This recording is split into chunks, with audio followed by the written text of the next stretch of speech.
stream, not on Twitch, but like in the Discord. You can as well. Yep, see streaming. If you're in this VC, and you're a Packy or an Ori or a Para, you're free to watch. If you're not in game, but you still want to learn about Para, you're free to stay. If you're in game as something else and in this VC, get out, or I'll eat you whole. And we can check. Literally, it's as simple as, hey, look, are they in group? Right I wonder what they can be. I am recording as a Ori. I get all the great chin shots of everyone's Paras. Right? Another Ori.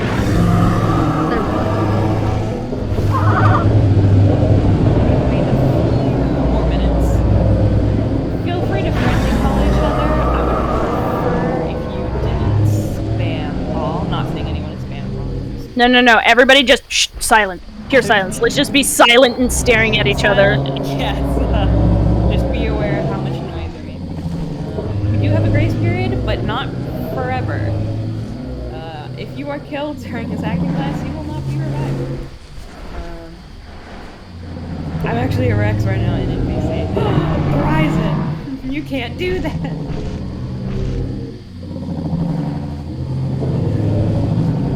You're all stinky. Suspicious. You're stinky. This is the smallest Ori I've ever seen.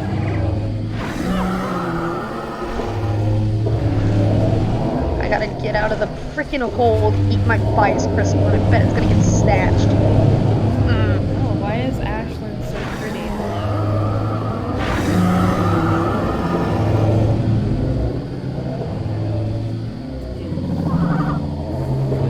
Wow, this is pretty fair this year. Baby!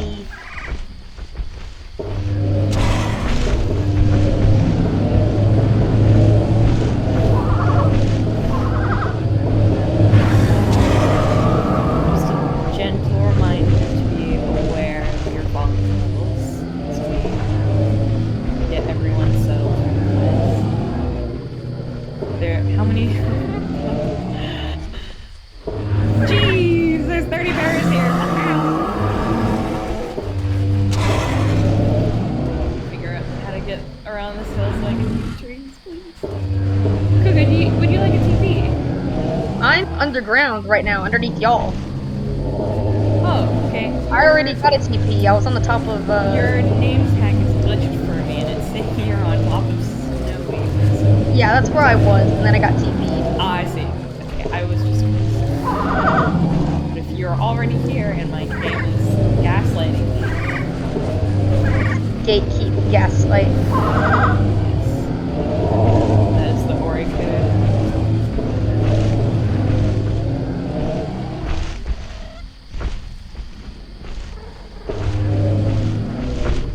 My stupid Ori. Hey, stop talking and read what I wrote, please. Okay, that's definitely caught. In chat, stop talking and read what I wrote.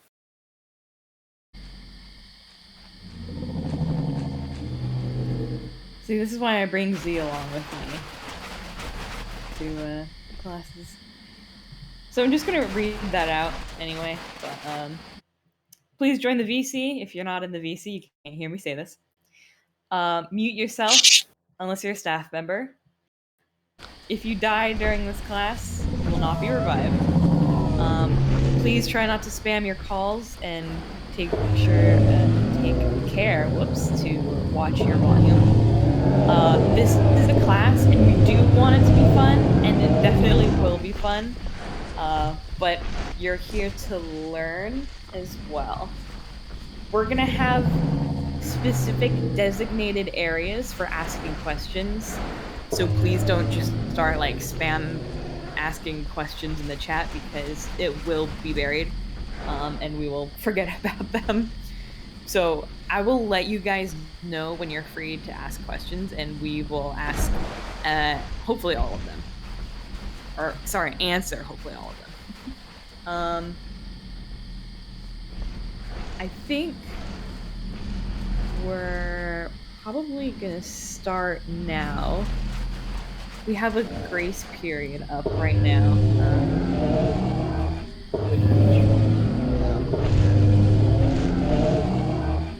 Ducky, did you say it was 30 minutes, like 10 minutes ago? Yeah. You can make it as long, obviously, you know that, as long as you want, but it's been about like 10 minutes. Yeah, okay. About 5:25, maybe. 5:25, my bad. The grace period. Okay.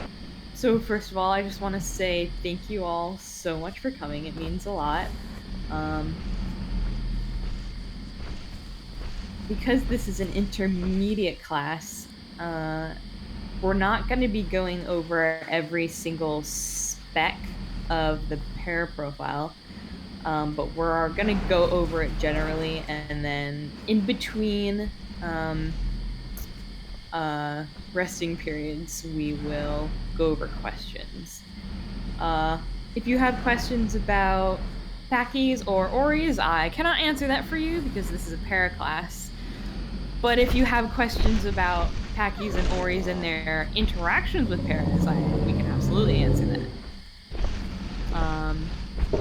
I ask that you keep the chat clear.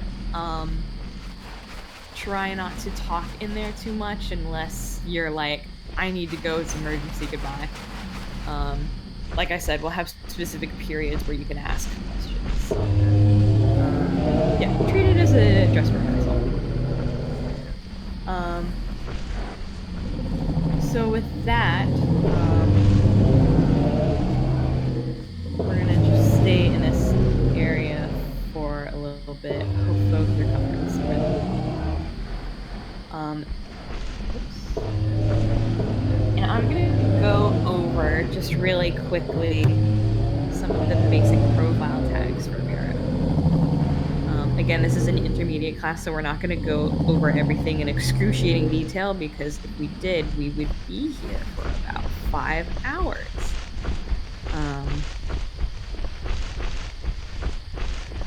So basically, very quick profile notes. Paras are cathermal, or cathemeral, depending on how you want to pronounce it, meaning that we're active both during the nighttime and during the daytime. And in order to rest, we just take short naps in between. If we were diurnal, we would, sleep during the night and nest and be active during the day. But because we're thermal, we can nest and be active regardless of the time of day or night. And by the way, Z or Ducky or basically any staff member, you can interrupt me at any point if you need to or want to say something or add anything about the profile or anything. I will never interrupt you. Don't feel like you have to be completely silent. So as well as being cathemeral, we're also polyamorous, which means that males have multiple female partners during a single season. But something that is specific with para is that females are also allowed to mate with multiple males as per their mating limit. So our mating limit is twice every hour, so you can mate with the same male twice, or you can mate with 2 different males once each. And because it says per mating limit, if there was for example, nesting event in which you could mate 4 times, that means that by our rules, you can mate with 4 different males. Fun fact. But as a standard, we only mate twice. Is it too late to get TP? No, I can TP you.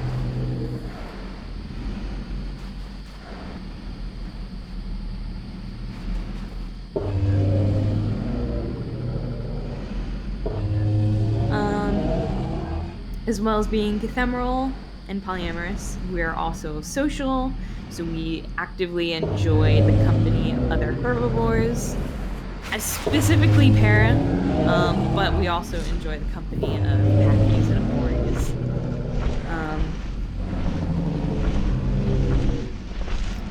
we're terrestrial. I don't think I have to explain what that means, but basically, para no swim. We're not semi-aquatics. We're nomadic, which means that we do not claim territory and we don't stay in one area for super long. We're gonna stay in this area for a little bit just so we can kick off with some courting and baby making, and then after that, that's mostly for class reasons. We're also okay. So females, when they don't have eggs or offspring, are skittish, meaning that the second that you see something on your fear list, you're going to want to run far away from it. If you do have offspring or eggs, correct? So no. If you do have offspring or eggs, you become defensive, which means that you're more willing to stand your ground against predators. Males are also belligerent, regardless of the presence and absence of offspring or eggs. Does anyone have any questions about the things that I just covered? The things that I just already went over? Skittish. Skittish. Can I touch on that? Yeah, feel free. Okay. I need everybody to shush, though. Paracalls are fucking loud and bassy. They are very easy. So I do want to touch base. Skittish. You are still a herd mentality animal as well. Meaning that, yes, if you see that apex, you're going to want to run. You're going to want to get out of that area. But would it be within the realm of reality for them to start running, realize the majority of the herd, because they're nesting, are being defensive and want to stick around? Because of the sense of being in the herd more. That's what I asked you. Puppy. Sorry, can you repeat? I was typing. Skittish. Yeah. Scenario. Majority of the herd is nesting, but you're not, for whatever reason. Yeah. If something happens, or you see an apex, they're defensive, they're staying there to defend their grove. Yep. You running off on your own, like you start running as a skittish, and then you realize, oh, the herd's not coming with me. Would it be still within the realms of reality to turn back around and try and stay close to where the herd's at? Because your options then are run on your own, and make yourself the target, or stick with the number. Where would you say the line between realism and rule sits there? I would say that realistically, if you would probably want to put the rest of your herd between you and the threat, as opposed to singling yourself out and running away.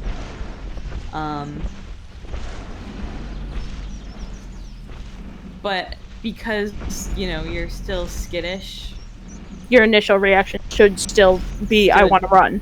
Yeah, you should still be like, for example, just because we're all kind of spread out, if I don't have a nest and there's a predator coming towards us from, let's say, like, where a snowy mountain is, I would probably be more inclined to put my body... I would still be, I would run away, and be more inclined to put all of the herd's bodies between me and whatever is scary. And if there is more than just one of you running, like if there's like 3 or 4 of you running, that's enough that you would probably still feel secure in running. Yeah. This is just mostly a thought process of if you're actually going to end up on your own if you run. You don't want to put yourself more at risk just because of the rules. Yeah. More at risk unrealistically. Yeah. If you, like, if a predator shows up and you don't have eggs, even though other people do, you wouldn't start acting aggressively and stomping it just because, you know, other members of your herd are still acting defensively because they have kids. If you don't have kids, you'll be skittish, scared. You'll be freaked out. Yeah. Because you have nothing to protect. The only thing you have to protect is your own life. There you go. Does that make sense to everybody? Sorry to throw like a big question at you. No, I think it's a good question to ask. Okay. If no one has any questions about that, even if you do later, you're totally free to, like, re-ask. Even if I say something like 50 times and you're still like, I'm not sure about that, you can ask later. I also said that they could put their questions in Bob Event VC if they think of them and can tab out. That way they don't forget them. Yeah, that's a smart idea. And, you know, you can copy the question if you remember there. Yeah, go ahead. If it's related to the things that we've already talked about.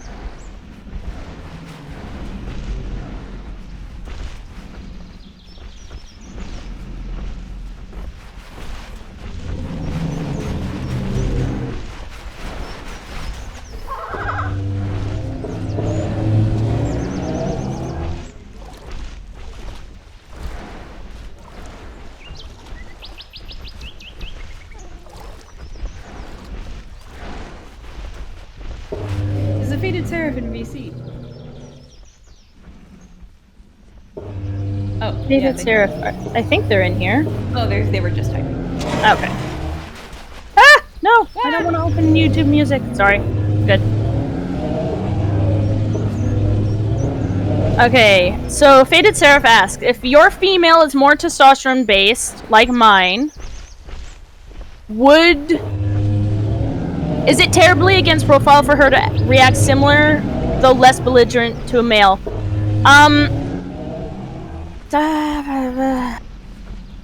Go ahead, puppy. You got that one. Thanks, Z. It depends on the circumstances.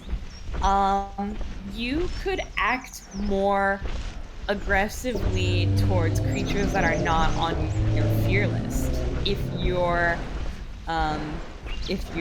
dinosaur was born with a hormonal imbalance, I would still recommend acting with profile as much as you can, especially in the context of fear lists. But yeah, and again, we don't want to be we don't want to be like too restrictive, like, you know, have everything be a black or white scenario. So I would say, if it's, yeah. Issa brought up a good point. You could 3-call something as a warning as opposed to 5-calling, but you would still run away. So, I'm gonna jump in here too, because I do this because I made Toast spicy, as I like to call her. She does that. So she'll see something dangerous, she'll 3-call it at first, maybe do a stomp, but she's still running. Yeah. Because even female-wise or whatever, that's what you act. That's kind of how the rolling works. So I see people have asked questions and stuff that are... okay, so egg, nesting, courting related questions I will answer in a little bit because we're about to get to that. Guys, please go put those in the event VC so you don't forget the questions. But right now, that's not what we're talking about.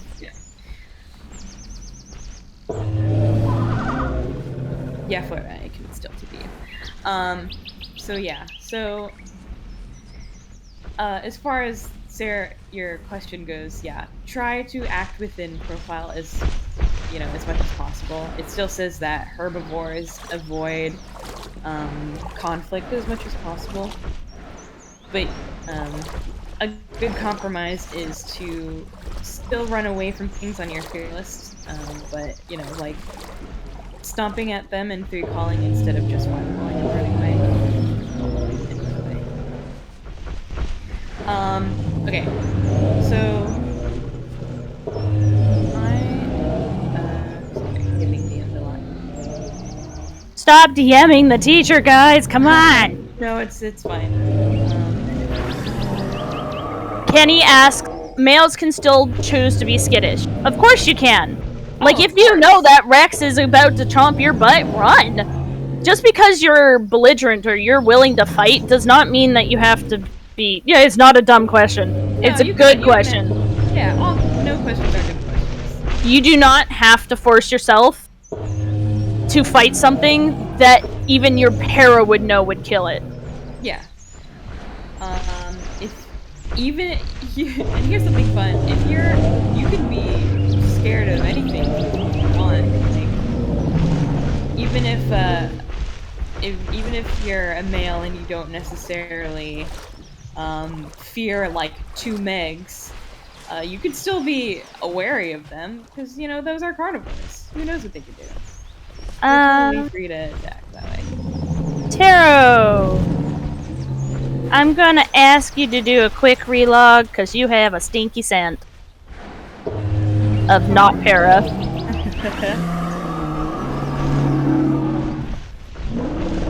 Oh. Run, Taro. Never mind. Ignore my suggestion. Just fucking go. Are we freaking out? Yep. Alright, we're running.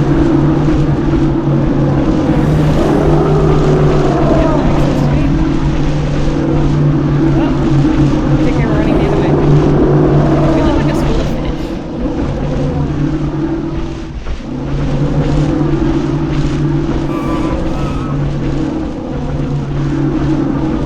Okay, that's enough 5 calls.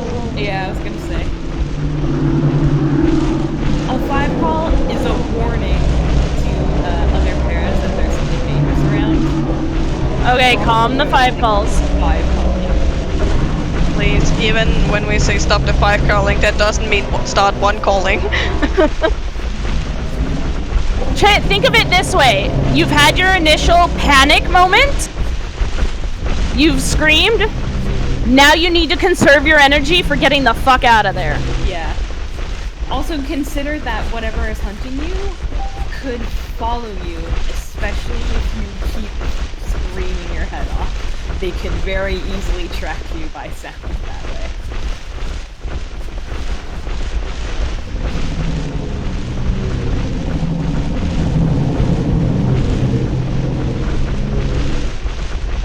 That was a really, really good reaction. The panic going every which way was absolutely perfect, guys. I didn't know where the threat was, so I just started running in the direction that I saw everyone else running, and then when we realized where the threat was coming from, we started running in the right direction. And that's okay. Literally, you can do that. That happened. You just heard somebody panic and start running. Yeah. So folk made a good point. You can sort of forecall to sort of signify that you're nervous, but you stopped being in like a adrenaline rush. Paras, they can run for as long as they want to, or as long as the herd feels like running. But at a certain point, they will start walking and sniffing behind them to just sort of double check that whatever scared them isn't following them. Think deer, where they, stop, pause, and then like look back and like are alert and looking and trying to be like, is it gone? After running for a bit, they will assess the situation. And then say it's an acro, and then we see it cresting the hill again. Then it's okay to 5-call again. Yeah.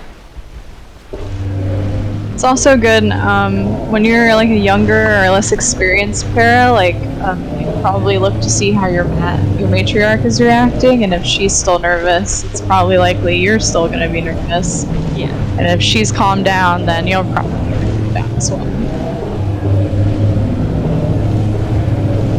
And now we feel like the threat isn't a threat anymore, at least for now, so heroes might be exchanging true calls with each other to sort of like help calm each other down. Maybe we'll start doing some grooming to just as like a solidarity thing. Like, I don't know if I groomed you, Florida. Hopefully the game just lagged. Okay, I'm gonna touch on this because it was asked since we did just have a moment where we were running. Yeah. Someone did ask, would it be okay to kick people behind you to throw them in the way of the threat? Generally, no, you wouldn't waste the energy in this profile. Like, you wouldn't, the amount of time that you would have to waste to go down on all fours, kick somebody, and come back up and start running again, it's not worth it. May I clear the weather? I don't know, folk. Are we allowed to? I don't know, puppy. Are we allowed to? Aw, but with a pun.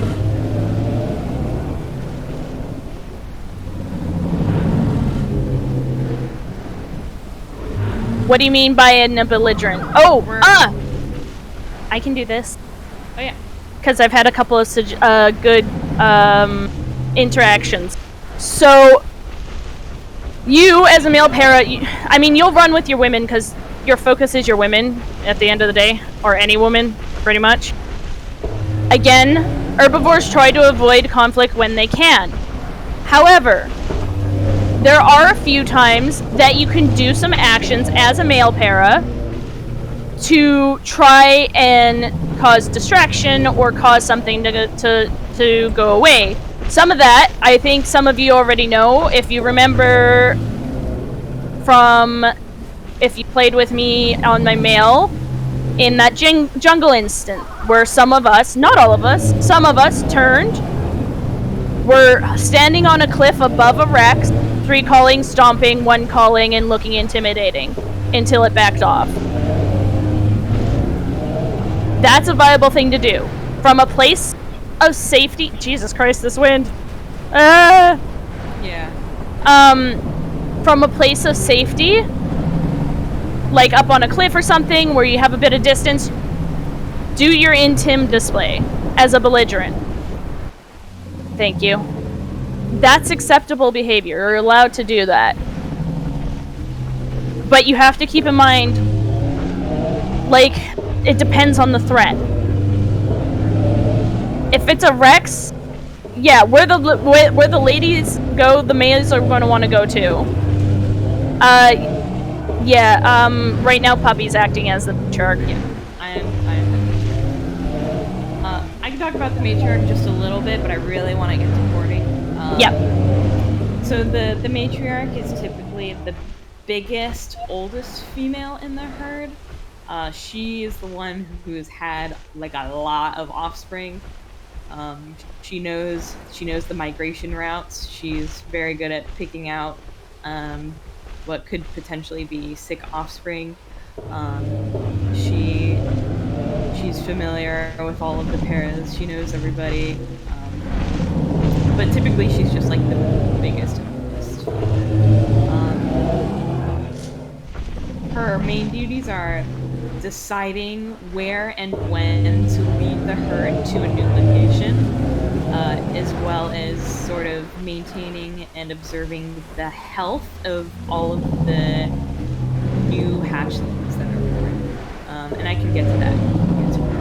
So for now, because I'm the mat, I'm gonna 1 call and sort of move away, signifying that it's moving forward.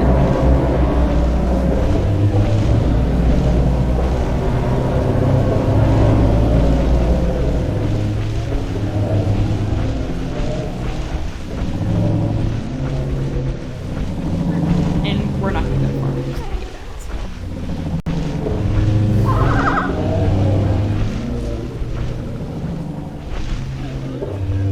Sometimes, if you're a mat, just kind of, as Giannis said, sometimes if you're a mat, one calling is not enough to get the whole herd's attention, especially if they're themselves are being really noisy. So you can stomp to get their attention. Sometimes it might require you just sort of like walking away, and eventually the herd will understand what's happening and then scramble to catch up to you. But you can stomp sort of in the direction that you would like to go if the herd is not paying attention.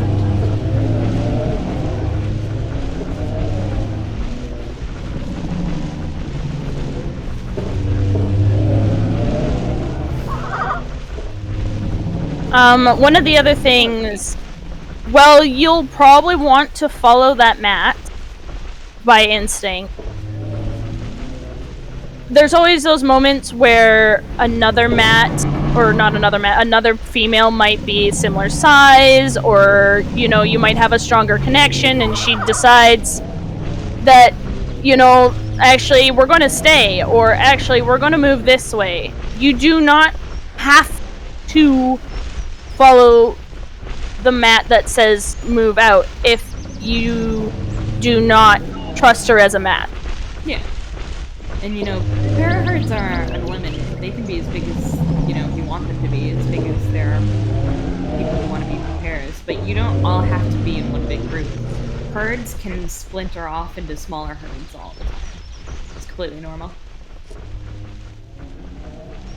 And it helps the population in general, too, because if you think about it, when you have the splinter off groups, you're going to end up with the herd being less overhunted as well. Yep. Because one herd will be hunted, and they'll have to run, but the other herds will not be.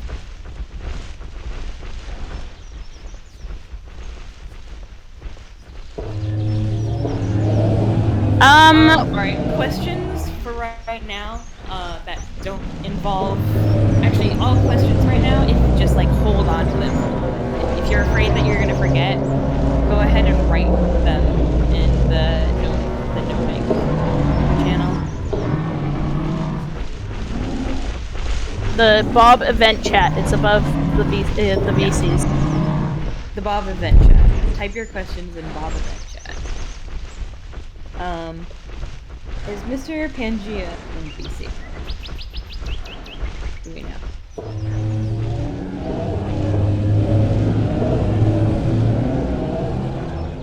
Not, I don't know.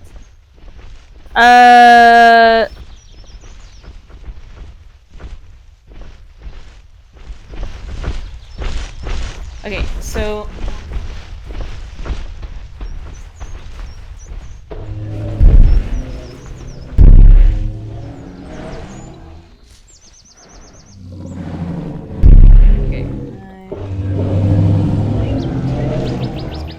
Are they still in troop? I'm going to... Yeah. Because I think that they're saying that they're not in the class. I say yes to that request. Okay.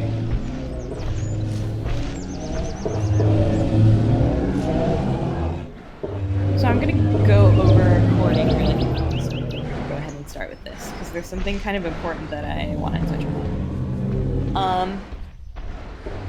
So for courting is initiated by the females. Males can flirt and show off at any time. You know, if you're resting or if you're migrating, whatever. But courting is initiated by the females. So what she'll do is she'll sort of separate herself. Yeah, if we could have actually everyone sort of lay down and watched first instead of courting, and then you can court after I just show. Come on, everybody up. Your food is fine. You'll be fine for the few minutes that you watch the courting. Come on, over here. Could I have Issa and Dorito separate yourself from the herd? Everybody else, come on up here, please, where I am, and watch. So what's gonna happen is a female is going to separate herself from the herd. And I'm not a very speedy female, so this should be interesting. But a female is going to separate from the herd, and she's going to sort of observe the males, maybe do some sniffing. And then she's going to one call. She's going to one call and two call incessantly. She is flirting hardcore. She wants some eggs. Sorry. And the males, once they notice, they're gonna start two calling and one calling as well. And she will lead them off into a chase. And I'm gonna sort of run very badly in like a kind of an oval in this area so that I don't run too far away. The males, they're gonna fight with each other while the female is running. You don't have to hit each other, but sometimes they do. They're gonna do a lot of one calling, a lot of three calling, a lot of two calling. Sometimes the female will stop and just sort of do a two call. She'll run away again.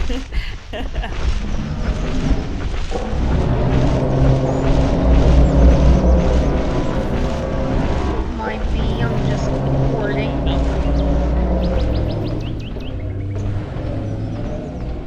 And as far as courting goes, I've seen people do it very, very well. I haven't really seen any huge problems, so I think you all are pretty well versed. The only thing I've noticed about courting that I want to reiterate that you mentioned is, slowing down and letting the males catch up with you a few times, maybe walk alongside you. I notice people will just go on a chase forever. There's no stops, and part of courting does involve letting them catch you. It's true. In the profile itself, it does say that the female will slow down and sort of rub bodies with the male, I think, and then she'll keep running away. It's a game of cat and mouse where she's like, "Oh, am I giving it to you? Am I giving it to you? No, I'm not. Also, Run away again." As a male, along those lines, if you are Half-Life, stop! Yes. No, nothing is worth like losing your own life for. Yeah. Also, if you see a male who like, don't kill each other, please. Yeah.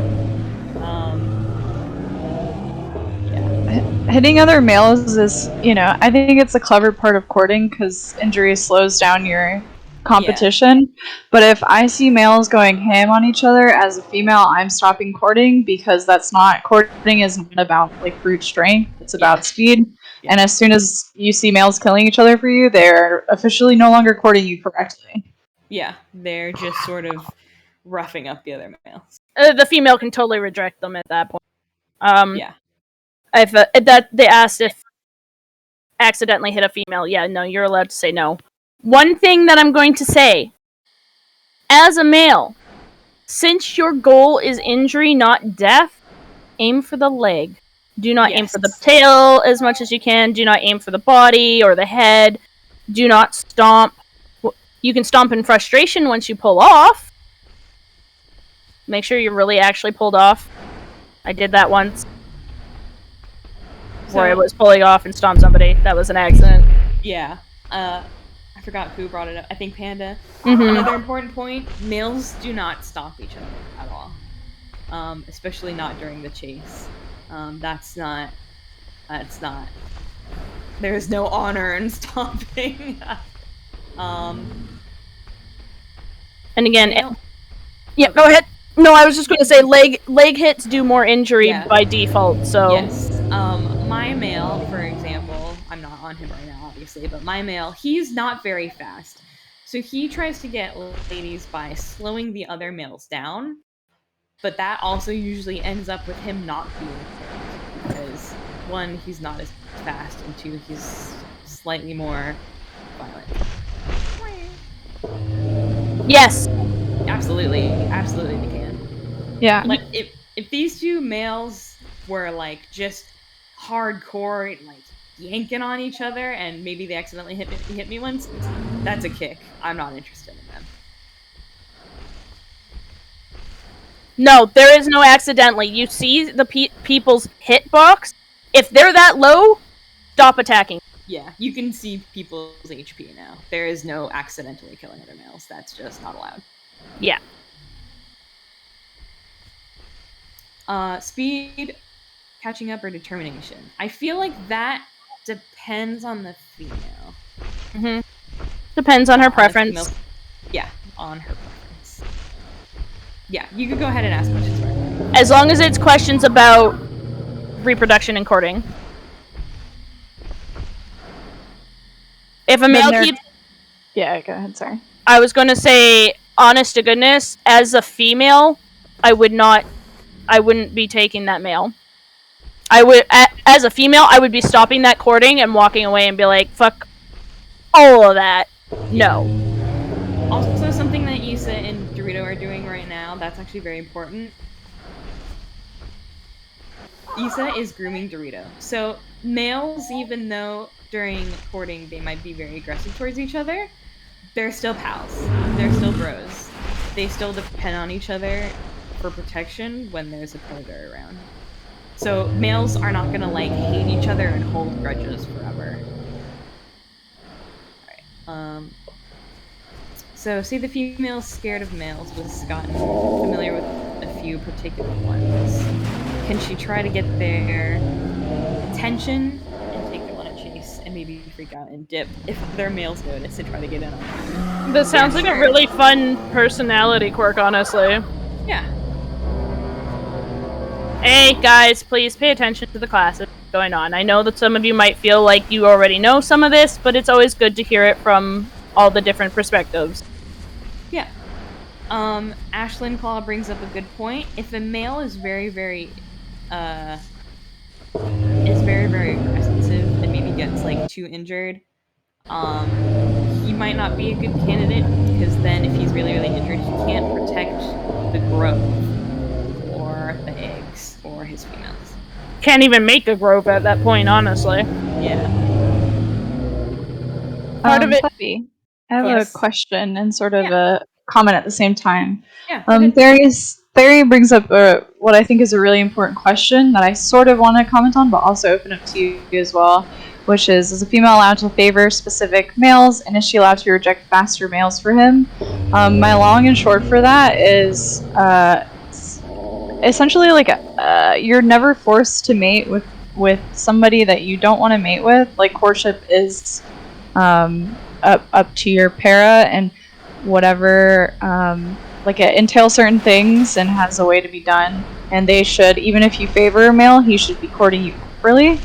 Whether or not he's faster than an opponent is less important than a proper courtship going on versus, like, you know, a male's trying to court you properly and then that male walking up and slamming the /mate button and you're like, yep, I favor him, versus like an effort to follow the profile. And I just wanted to you also to touch on that sort of like, when is it good to pick people? How do I pick somebody I want even if they technically lose courtship? Yeah, no, and thank you for saying that, because that's a really good point as well.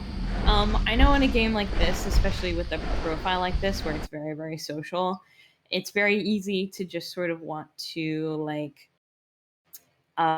only nest with your friends and only hang out with your friends. And, you know, as cheesy as this sounds, I like to think that, you know, I'm friends with everyone, especially in this community that I love a lot. But I know it's really easy to sort of be like, I only want to, you know, have bags with this specific person. And obviously it... Go ahead. I was going to say it's less of a specific person. Yeah. And more of a, like, you can have a crest color preference, or maybe a pattern preference, or something like that. And that's perfectly acceptable. Or if you know, like, if that male is slower, but he makes super hot groves, and you know that, and maybe a faster male makes worse groves that are really not impressive to your female, maybe you'd pick the slower one. You know Issa. that he is more experienced with groves. Or maybe you know a male just recently defended your female from something that would have been a fatal interaction. And she remembers that just happened. Maybe she'd be more inclined. And he somehow miraculously got out of that too. Yeah, clearly. Like Isa he's a great male and he's very, very fast. He's a great male to choose. Isa also doesn't really make great groves, so you're free to reject him for that too. But yeah. I'm sorry, Isa. I love you.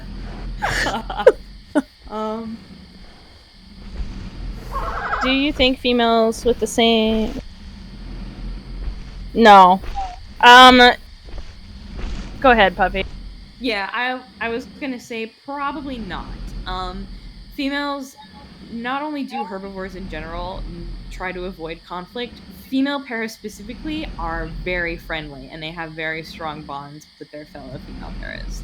I don't think that they would particularly experience jealousy, especially over males who are replaceable.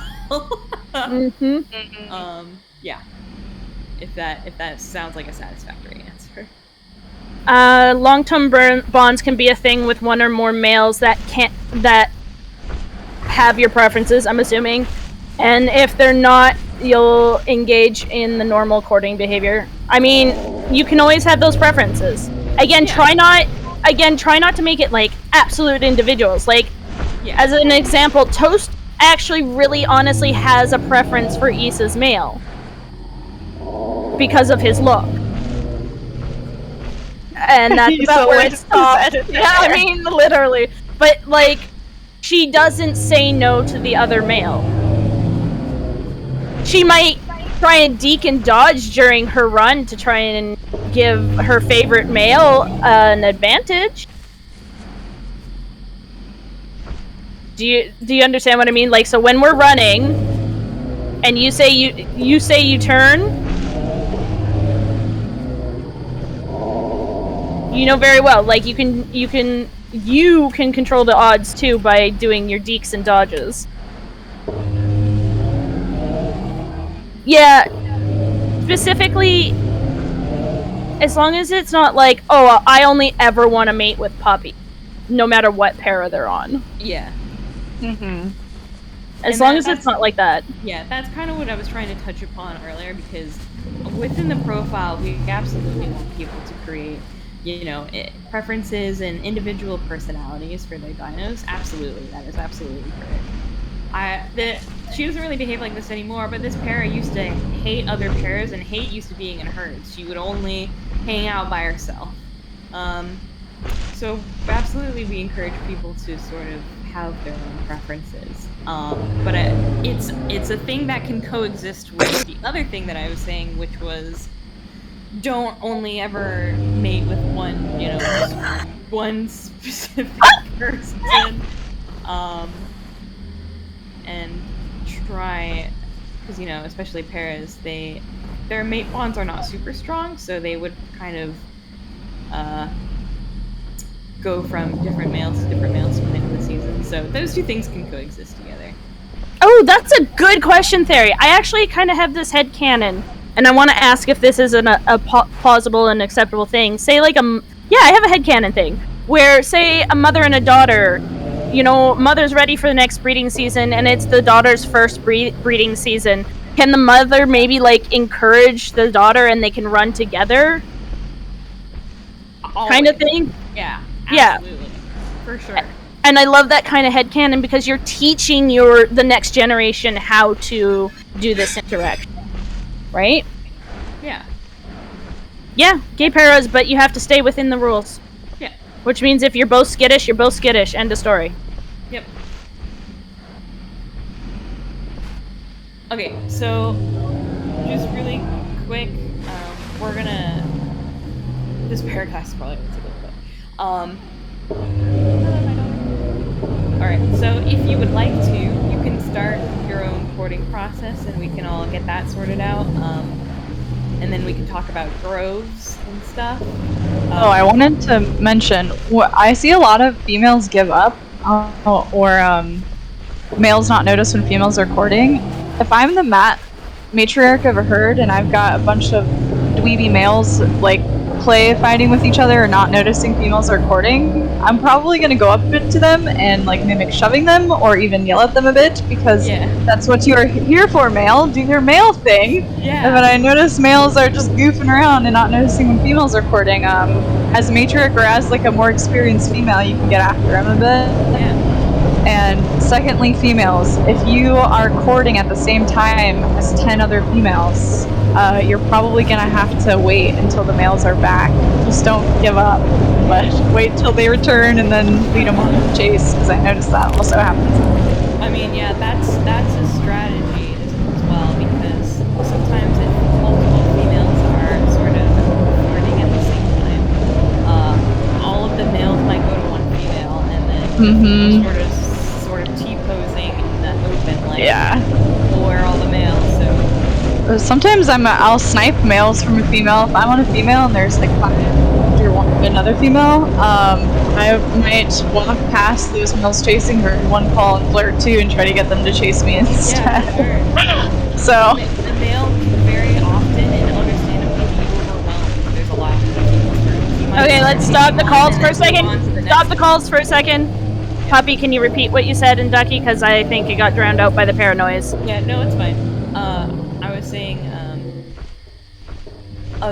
a male can very understandably and very easily become overwhelmed if there are lots of females courting, because he might start chasing one, and then another female might start to flirt, and he might pull off and start chasing that one.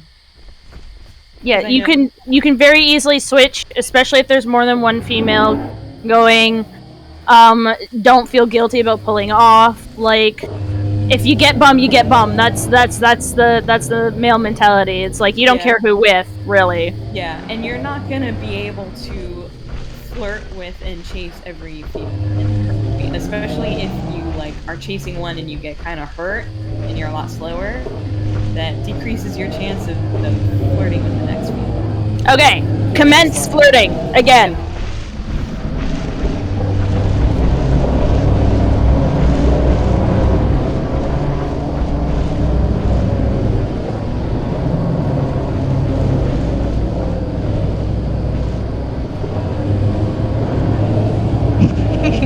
I love it when the backies join. That is literally my favorite little fluff thing that has happened. Is Packies raised by paraherds join. It's the best thing ever.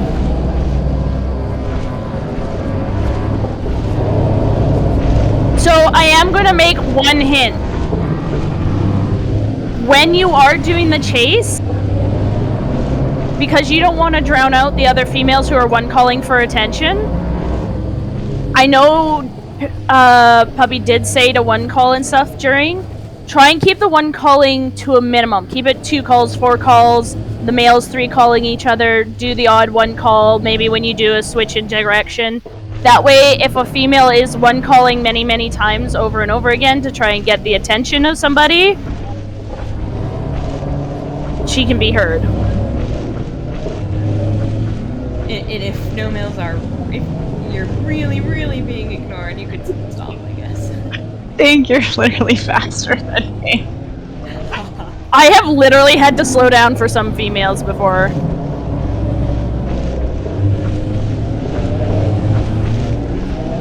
I mean, my female is not fast, but she keeps having the males chase her. Let's test them out. Yep, you can mate once with 2 males or twice with a single male.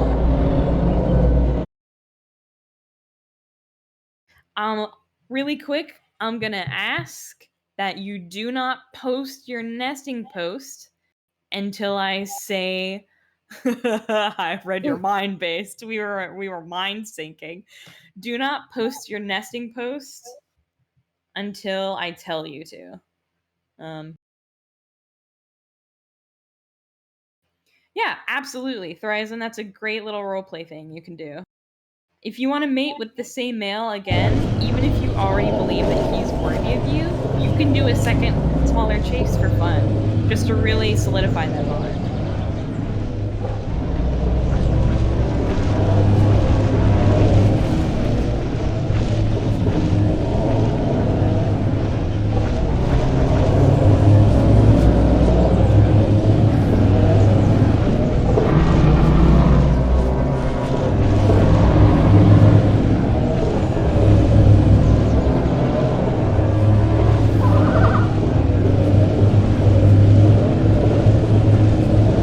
If you need help remembering all the mate stuff, because I do too, you can write down your information in the Bob event chat. Please. Hey. Yeah. Um. Once again, I would ask that you not like sort of start chatting in group chat. If you want to ask someone's GP, do it through messages. Or if you have a courting related question, you can ask it in group chat, but try to keep like emojis and stuff out of group chat, please. Okay. Again, are we going to do a mass post? We're not going to do a mass post. We're going to just have everyone post at the same time. Okay. But we'll ping class. Okay. Class. Events? I don't think it needs to be pinged. The first nesting post will say, this is... Okay, how about this? In your nesting post, put, this is a class egg. Yeah. So, guys, listen. Stop talking for a second. Stop calling. Just... Go ahead. When you're making the nesting post, which none of us want you to post yet, Puppy will tell you, put para-class or class nesting in your post. Also, yes, if you need to find out GP and things, and name of the para and things like that for your post, please do it in whispers.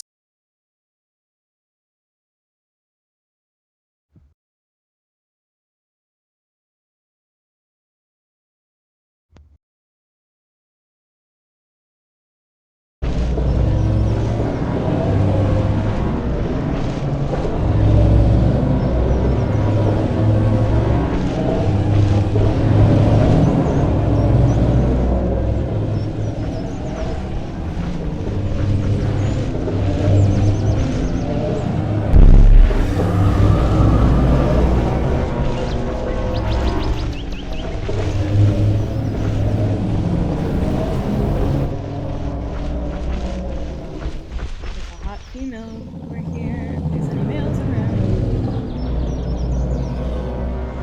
come get your ladies. That's a good question. Two males want the same girl. They would try to intimidate each other off of it. So, not stomping the other paras, but sort of stomping and free-calling the other male until one of them backs away. And if nobody backs away, then you're doing it wrong.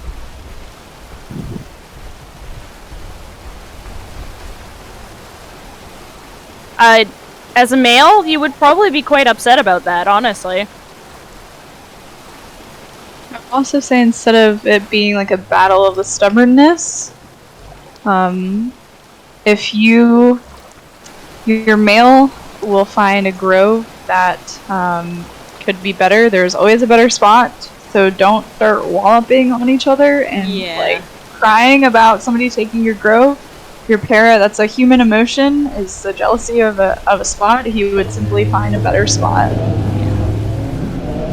Too much effort to not. You know, since there's no bullfighting for that in profile, you would not come to fisticuffs over it. You would simply say, I can find a better spot. That Ori eating your baby food and stuff around your thing, though, you would be very upset about that. You would protect that. I feel like the males and females would have different reactions. Like a female would be like, oh, cute Ori, and a male's like, what are you doing? What are you doing? Yep, pretty much. Yep. Okay.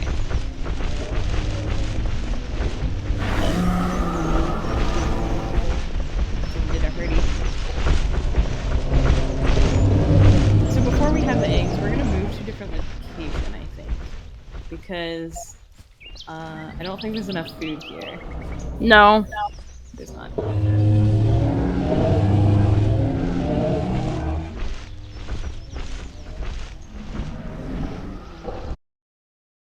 Remember to ask for GP through Whispers. Whispers. or well, it's /m is message. You message /m and then their username. I've gotten used to calling it whispers, even though technically Yeah. office whispers. I have a question if it hasn't been asked yet. Go ahead. What determines what grove the female takes? How does the male get her there? So a male, shoot, stop. No alarms. No bills right now. So I would imagine, a male would try to, if he sets up his grove all nice, he's got it prepared, he would try to call and forecall the female over to his grove, try to like lead her to it. If she mates with two different males and they both have two different groves ready, she can survey them both and just pick the one that she thinks is better. Does that sound accurate?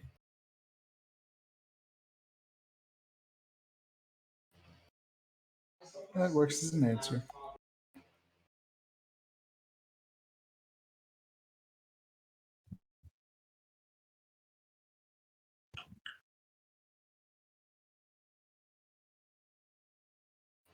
Good Lexi.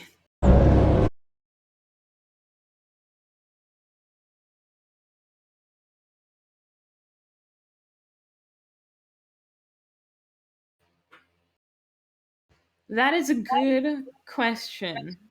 I would imagine that if Matt was flirting, she would be doing a lot of like turning in place and two calling. Whereas if a Matt is trying to lead you to a specific direction, she will face that direction in one call and maybe stomp.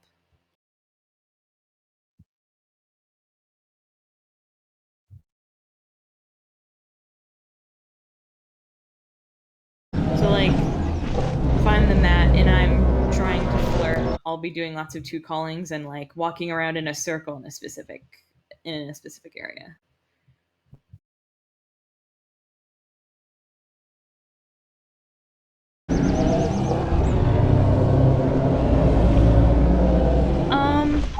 How would courting maybe go if you make two rules but wants to? I know sometimes people run twice, but if it's not happening, she will do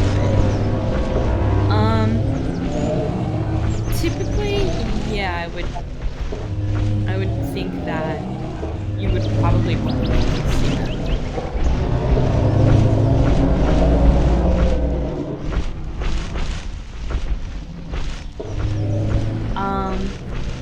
Yeah, babies will probably become quote-unquote judged a little bit after they've hatched. There's not a specific time frame for it, and I can talk about that more once we get to it. I'm going to ask people to start wrapping up their flirting because we're going to move in a bit. So if you want to drink water, go up to the river. If you want to eat food, start chomping away at the trees. We're not leaving at just this second. Okay, for some reason it won't let me whisper the person I mated with. Your mom, I need your name.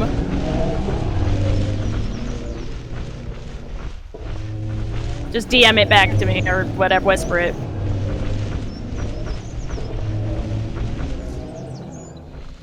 Thank you. I'm also gonna go up and get some water because I'm thirsty. Yeah, it's been a lot of talking. Okay, so nesting posts do not go up yet. No, not yet. What do you mean by stick with their food? You mean like walking by them? Like traveling with them? Oh yeah. Sure, yeah, if you want to. I mean, I feel like the female would just kind of go wherever she wants, and the male, it's kind of his job, I guess, to sort of hang out by her and like protect her. Mm-hmm. The more females you mate with, the more difficult that becomes. If you wanted to, you could try to sort of gather your ladies in an area, and that they're near each other, so you can watch them easier. If that makes sense. For me as a like when I'm playing a female pair, it also depends on like what stage of courtship we're at.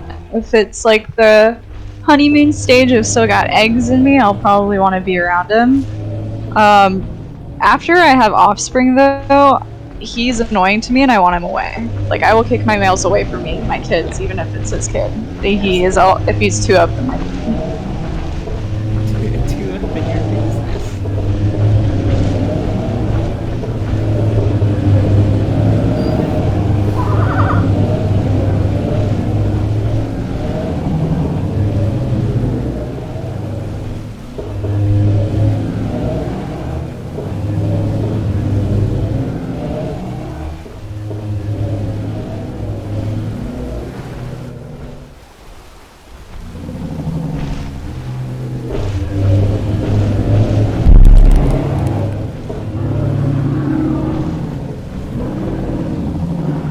I think we had an accident.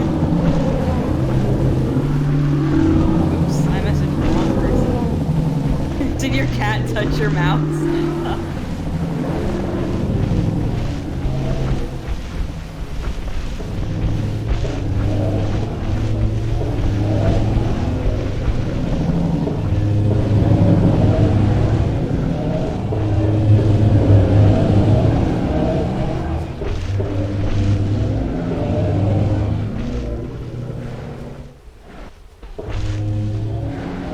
Where's puppy? Oh, there he is.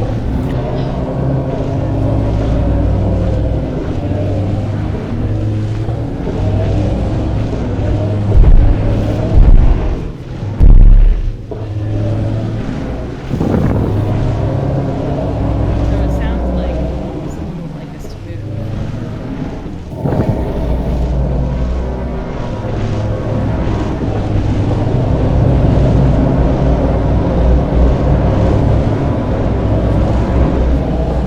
So in the profile, just to answer River's question, in the profile it says if a female doesn't like the male's grove or he's not very gentle with it, she's totally free to abandon his eggs.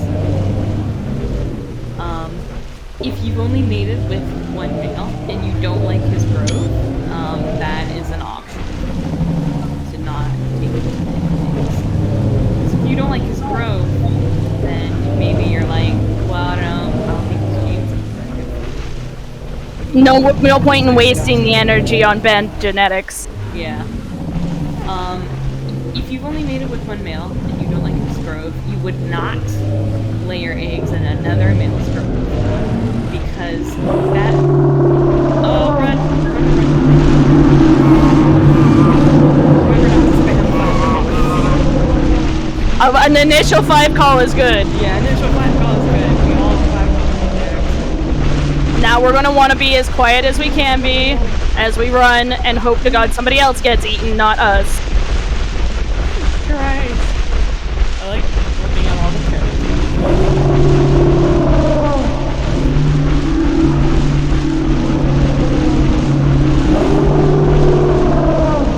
Alright, so we probably wouldn't see Call the Acro again because we all know that it's there. And we all know it's still chasing. We all know it's still chasing us. This funeral rock. Okay, here we go. Woo! Oh no, I hate that bridge. It's literally why I avoided it completely, because fuck that lip.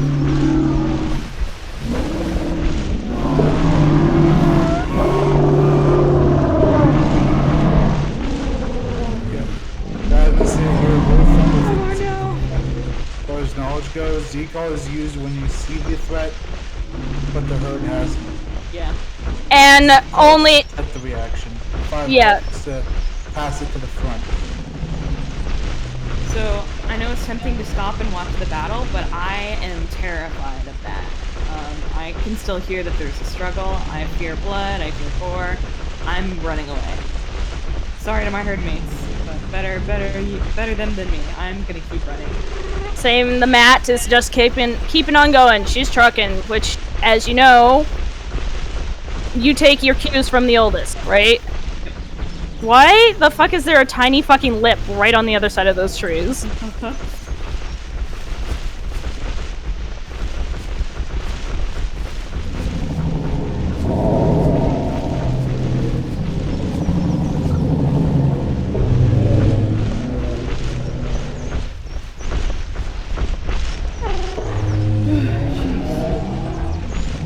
Get lots of exercise.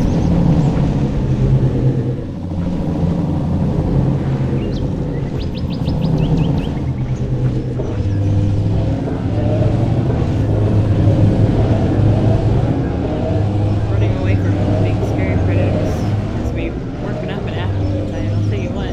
Mm-hmm. Nom nom. Jesus. Crack scared the shit out of me. If anybody- He was behind it. If anybody needs a fat plant, I'm just walking over it right now. There you go, fat plant.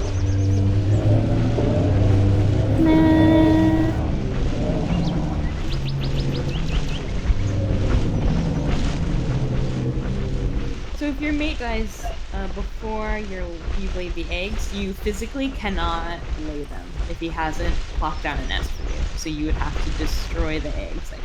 And if you can't destroy the eggs because they're already ready,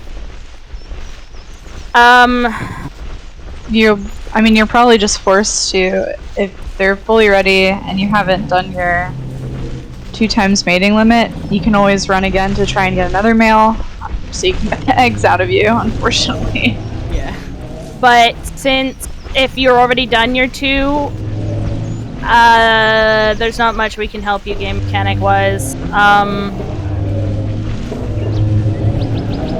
I mean, would it be outside of the realm for them to ask for an in-game help request for that, where they can mate with another male, Yeah. shit out the eggs, and then we just yeet the eggs? Yeah, that's valid. Yeah, I think that would be a viable thing. So if you, that way you don't get stuck with eggs in you forever, because that's not fair either. Yeah. That's a little fun, little quirky Bob mechanic thing. Yeah.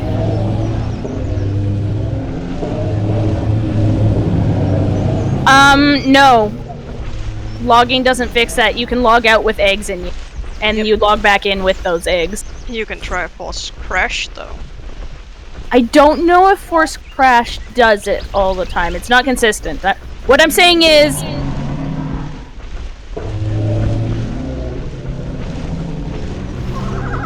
No, the restart doesn't get rid of your eggs either. No.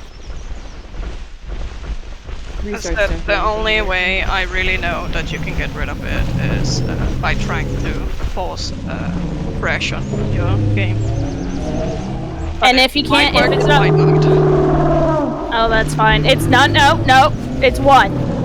Yep, we don't fear 1. You might forecall to show a little bit of unease, but you don't fear it.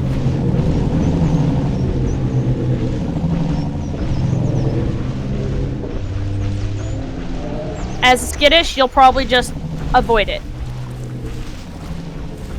Oh. Alright. So people, if you haven't already, start typing up your nesting posts. We're gonna post them really quickly. That's 2.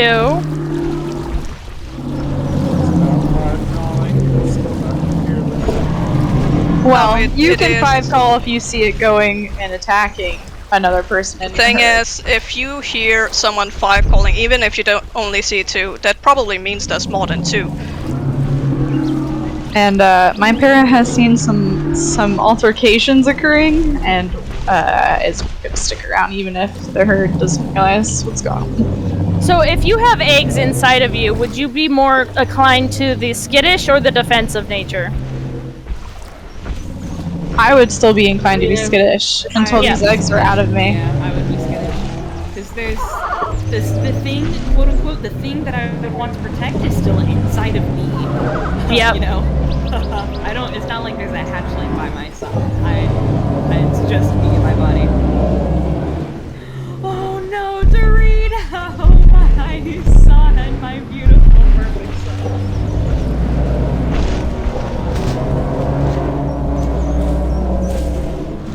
Okay. Hearing one call, so it sounds like we're gonna move.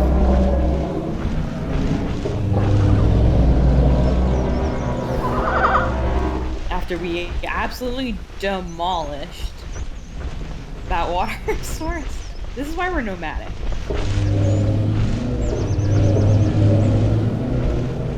And plop. Do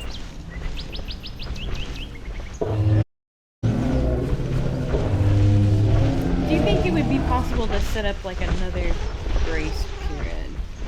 Just like for 20 minutes while we're nesting?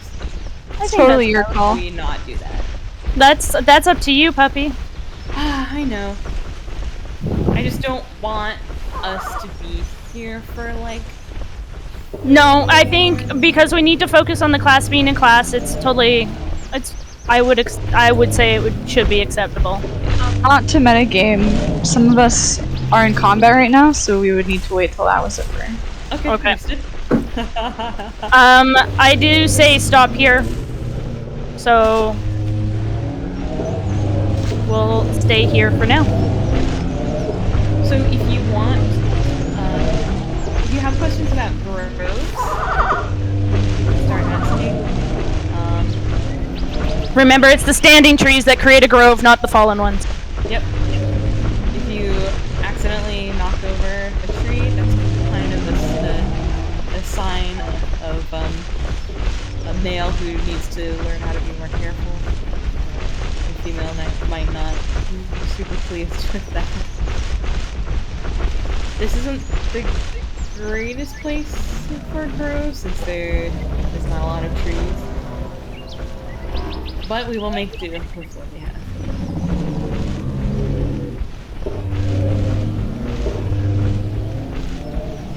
For now, yeah. Well, would you like me to clear the weather? I wish we could just determine if the game was gonna create an extinction flood or not. I think this is gonna get sussy. Okay. In my professional opinion. Then you have after the hatchlings are born, we won't clear it. Okay. Okay. So yes, you can post nesting. You can post your nesting posts. Make sure to again have it say that this is a class egg. Do you want us to acting class at the very top post? Sure. Okay, so wait for the people with people powers. Just give me a second. Nesting. Ah, you guys already started. It's fine. Can't help it, you're too slow. I'm sorry that I was busy paying attention to my job.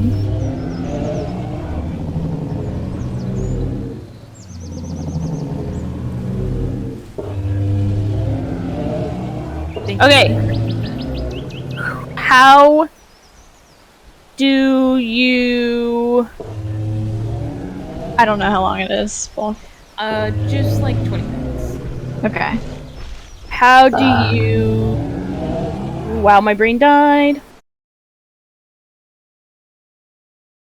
My brain literally did a giant... We Oh still yeah, waiting as a to male. post? No, you can post. As a male, how do you entice a female to your grove? Like, does she just walk over knowingly, or is a male supposed to grab the female? Are you asking me? Yeah. Okay, so I answered this a little bit earlier before, but usually a male will sort of maybe two call at her, or use a four call to nudge her in the direction of a grove. Usually the female will know what's up because she'll be full of eggs and like desperately looking to lay them, so she doesn't have to suffer anymore.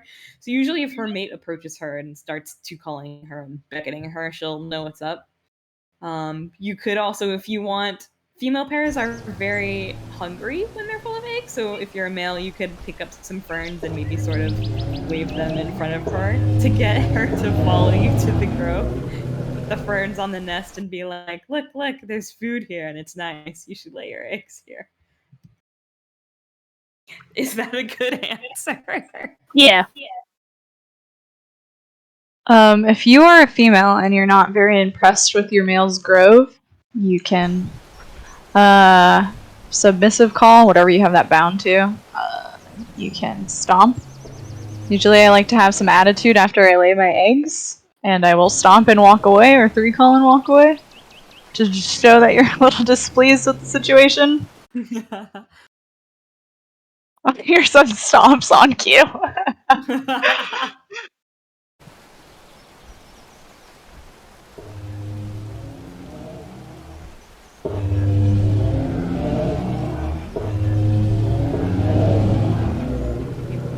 are alive. I thought you were dead for sure. I thought I was dead for sure. Yeah.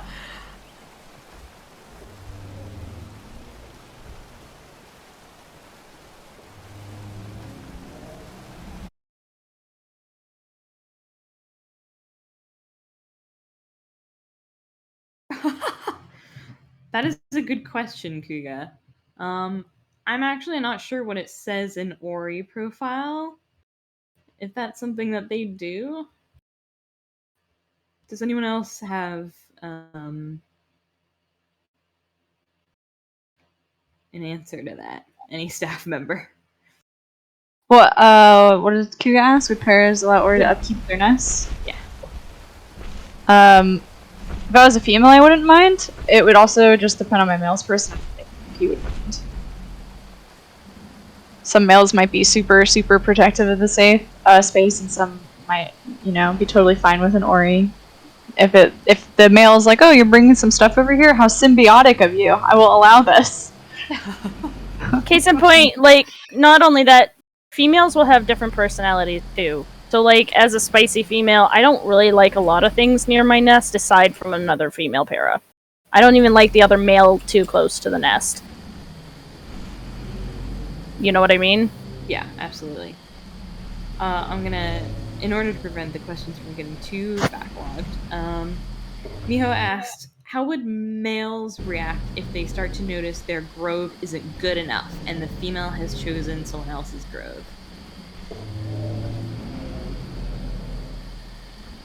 I'd imagine he would probably be sad, yeah. Lots of 4-calls, lots of staring at his own reflection in the water. No, don't do that. But yeah, he would probably be sad. And also, again, it's one of those questions where it depends on your male's personality. I have a male where sometimes he's really happy about that, and he'll trot off to go play with some of his male friends because he doesn't have to watch over a grove anymore. Yeah, that's true.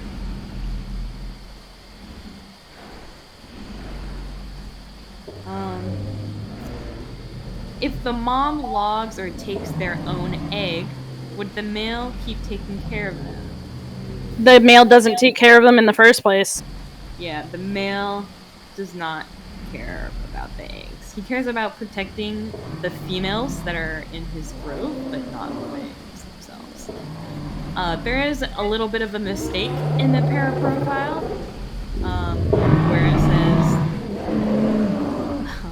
where it says that he lays on the eggs in the grove. That's not correct. That also said,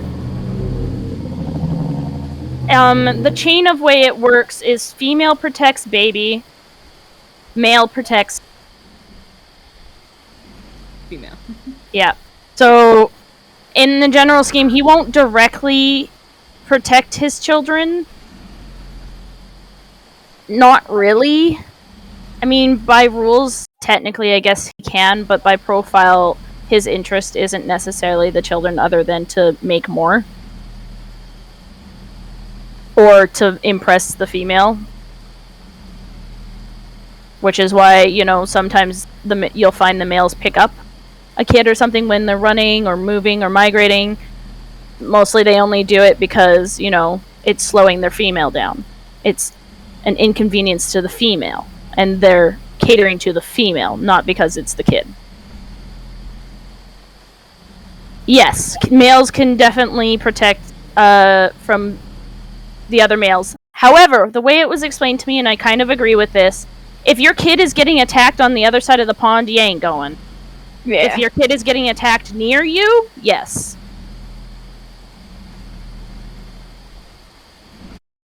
I like to play my males as nearsighted in intelligence, Or would it be farsighted? What is it where you can only see close to you? I think that's- Nearsighted. Yeah, nearsighted. Okay, yeah. My intelligence on my males is very nearsighted. If it's about my kid, especially if they are getting mollywopped from like 100 feet away, I am not running to their aid. I don't even know that they're there. Too dumb. If it's right next to me and I'm like, hey, that's my kid, don't murder, then that's when I'd step in. Would I call out a big thing near me right now, or not, since we're nesting on grace? Hmm. Well, by profile, you would probably freak out about it. By acting class, you could just... No.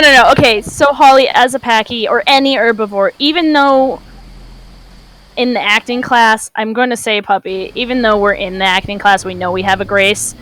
It kind of falls under the line of, we know that dino is only diurnal or nocturnal, but that our paras don't know that. Mm-hmm. Or your Packy doesn't know that, so on and so forth. You should still act freaked out by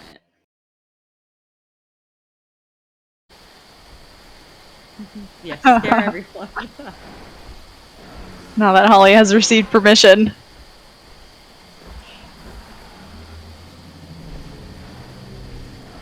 So any para that knows what a Packy 5 call means is going to be instantly up and nervous. Any that aren't are going to see the others that do know what that means and be up and nervous and be like, what's going on? Any of you that are skittish and do not have babies are immediately probably going to want to distance and follow Holly at least to whatever...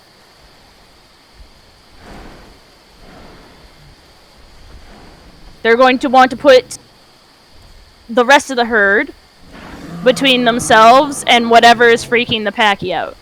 Yeah. And be on edge and ready to run. Yeah, so I saw Holly and I heard a Holly 5 call. I don't have any eggs right now, so I got up and I started moving away from where Holly was freaking out. And I'm putting lots of other paras and nests between me and wherever Holly was.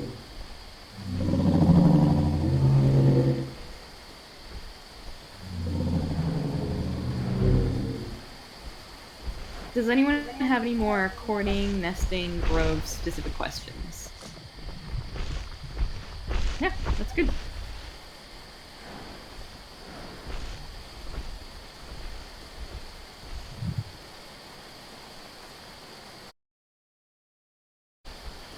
Yeah, go for it.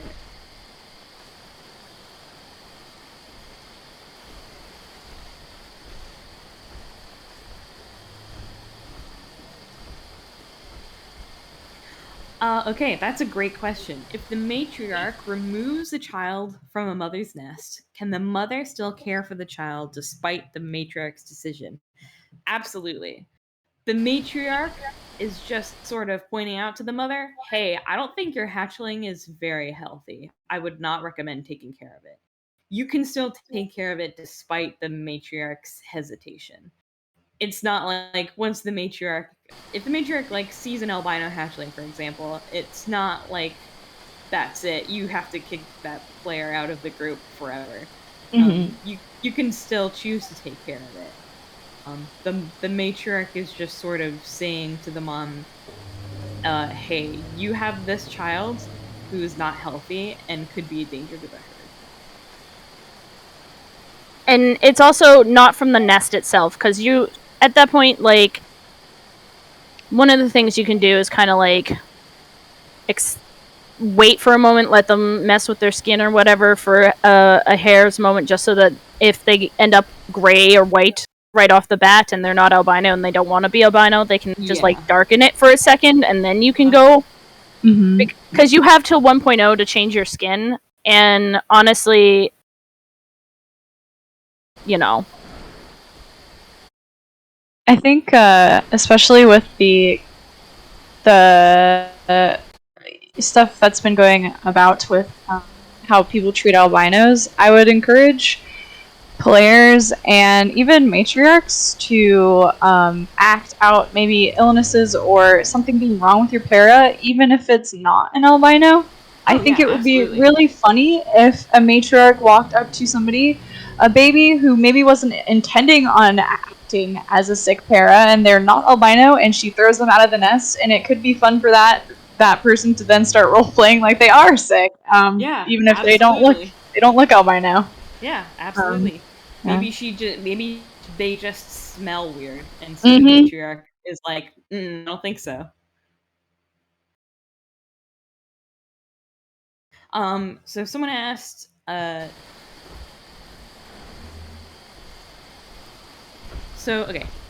as far as the mat checking children, usually she herself will sort of walk around and check the kids anyway.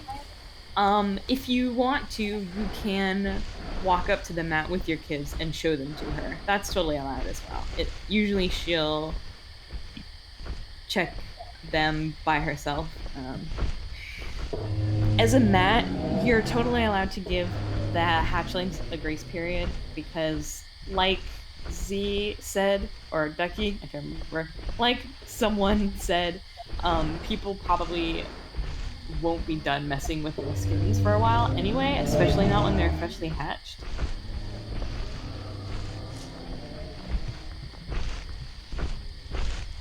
And again, like Ducky said, it's not always like a para's appearance that could denote that person. She could just sniff them and decide that maybe they are not as healthy.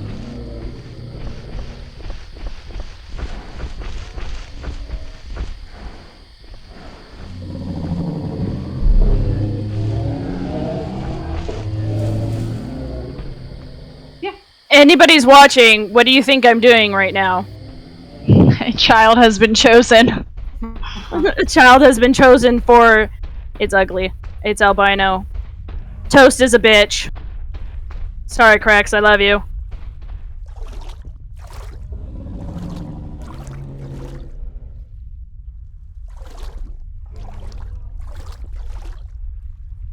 Yeah, she still goes around and looks at other kids. Her kids will usually just follow her. Put Cracks down. They're taking another egg, which is why I was able to do that.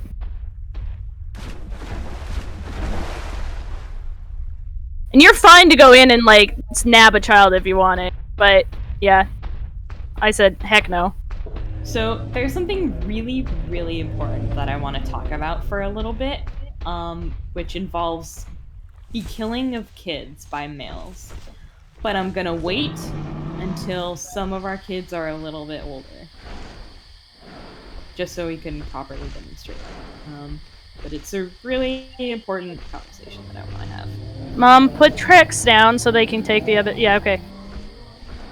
I need the other. Go ahead, Cracks. I put you in. So let me open the profile because it actually says specifically what she does, and I can expand upon that. Casual discussion of brutal child murder, of course.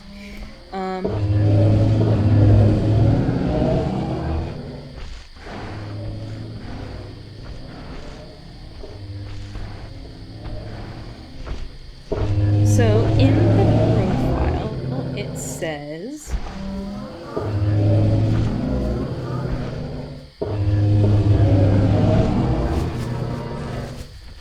Wait. Hold on a second. Cracks, I think you took the wrong egg.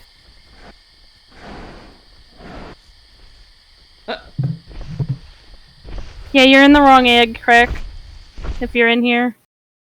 Hello, Booby. Let's.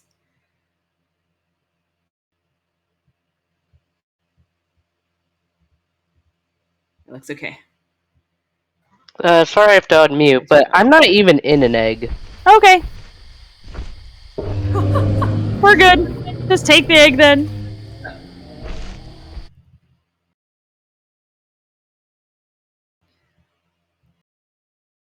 Oh, it's a Dorito. Oh, yes, I was very worried for a second. Yes, this is a good child. Thank you for bringing me your child.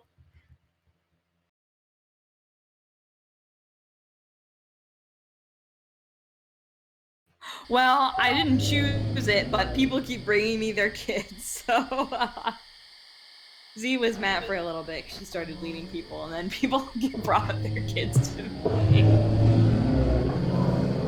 Sorry, I'm still answering that question. But okay.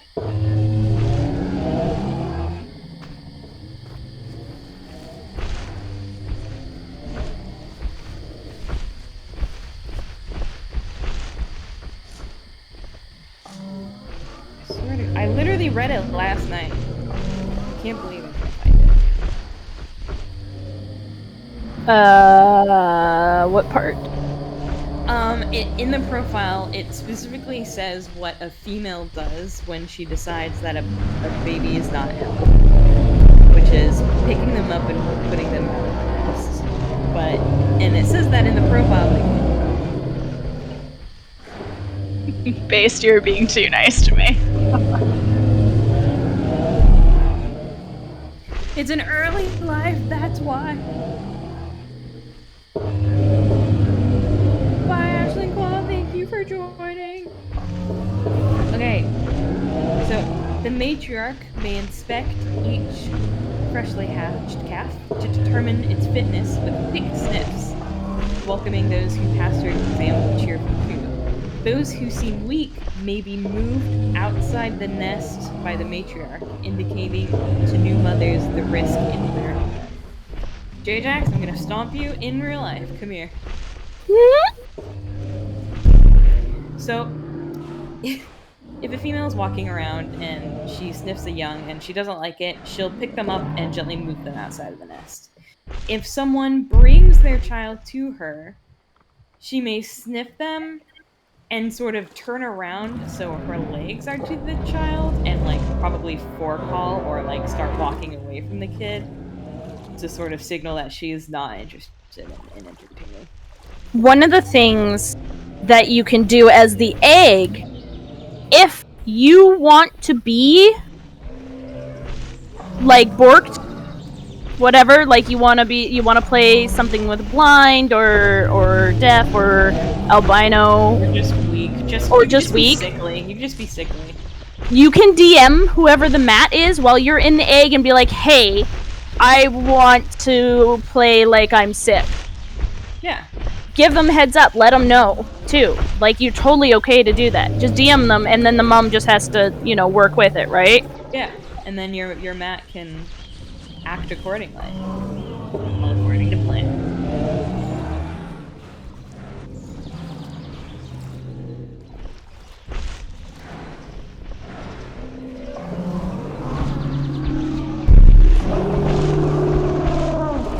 Oh. So you have a child or nest, you can act more defensively, but you're also totally free to run and panic. I will not blame you for doing that.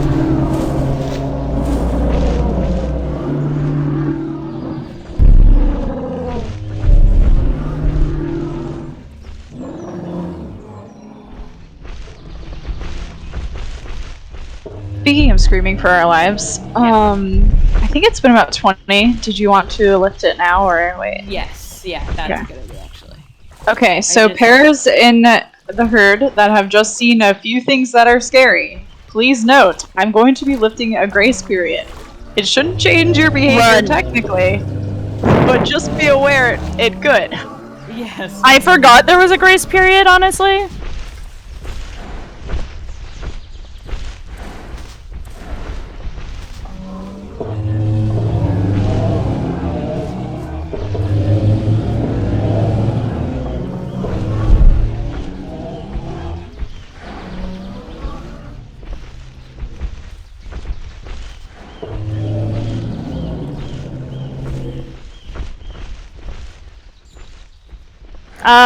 Puppy. It was me, but, it went back to puppy by default. It was me, and then it switched. It was me, and then it switched to Zillow. Do we carry eggs with us in the event of running away from predators? Can we do either? I think the only exception, really honestly, is if you hear it squeaking and you know there's somebody in there, I think you might be more inclined to pick it up and go with it. If they're empty eggs, yeah, you still will do it, but I don't think you'll be as invested, meaning that you'll probably abandon it a lot quicker. Yeah. Especially if it's slowing you down. By rules, you can move your eggs from danger, just following the letter of the rule. And then, as he was saying, it's up to you how you'd like to realistically do that. I wouldn't, don't pick up your egg, bring them with you to water, drink, and then pick them up and bring them back to the nest. But yeah, if you can pick up your egg.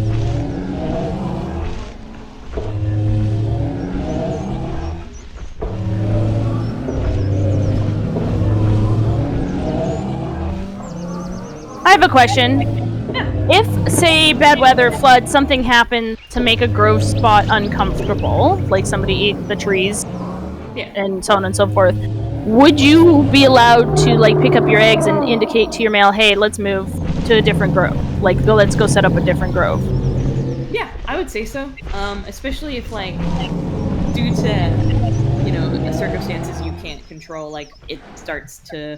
the water, like high tide starts coming up and the water is gonna touch your grove soon. Yeah, you can go make a new grove. Also, yes, Ducky brings up a really good point. Okay, I would like everyone to converge on me, please. Pick up your childs, bring them to me, offer them as a sacrifice. No, don't do that. Where are you? I will one call. Hello, J-Jax. Puppy, will you die well? Yes. Hello, thank you. Okay. We're gonna do a lesson in child murder. Yes, I'm really good at child murder. I need a female volunteer, a kid volunteer, and a male volunteer. I want to be the male. I won't be, though. It's fine. Okay, J-Jax, you're gonna be the male. Who wants to be the child? Did you seriously?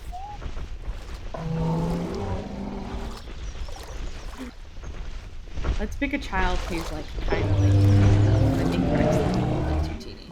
Me!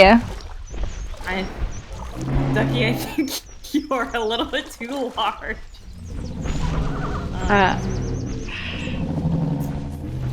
Which child is in BC? Important question. Mine is. But it's also tiny as shit. I want people to be able to see. K Farrell. Is K Farrell in BC? Yes, you. Come here. You're my sacrifice. And then J-Jax male. Who would like to be the lady? Horizon said first. No, Yana said me first, didn't they? Oh, Yana, come here. I'm sorry, Horizon. I want to do this where everyone can see. So, okay, yes. We have a child. J-Jax, where are Ava. you? Oh, J-Jax. Okay. J-Jax, I love you. We could do, Issa. Issa, where are you? Issa, this is the moment you've been waiting for? Did J-Jax taken out? Yeah, he did. J-Jax! Okay. Everyone who is not Issa, Yana, or K Farrell, please lay down so that you can see this. I love that we pulled down the grace period for this. Yeah, don't worry, I'm keeping my eyes out. Okay. So, by profile, males are allowed to kill unguarded, important word there, unguarded hatchlings that are not related to them in order to bring the female back into season. So a lot of people have been kind of confused as to what unguarded means. So this is a great example. Yana is currently busy eating some grass, as cows do. We love grass. Nom nom nom. The class is devolving very quickly. She's distracted right now because she is not looking at her kid. Her kid is not only far away from her, but is not being watched. Issa sees this as an opportunity to stomp the child. Okay, don't. Alright, well, that works too. So, this child was completely unguarded. I'll revive them. 1 sec. Yeah, you just need the Steam ID. Yeah. Or, yeah, if they want to die, that's fine too. Can I have another child that will not be stomped? Mama cat, it's you. Come here, child. Okay, don't kill them. Don't kill them. No, okay, he said do not kill them. Okay. So, Yana, could you lay down for a second? Okay. So let's say that, let's say that the child is over here and they're like eating some grass, they're frolicking, they're jumping, they're doing whatever. Issa sees this child. And I have a question for you guys. Okay, look at this scenario. Is this a good or a bad opportunity to stomp the child? Say in chat. Okay. Ajax! We have mixed results. So this is a bad opportunity to stomp the child. There's a meg. It's alright. It's just one. It isn't. Oh no, JK, there's It's not fearless numbers. It's not fearless numbers. Okay, there's 3. You can act nervous.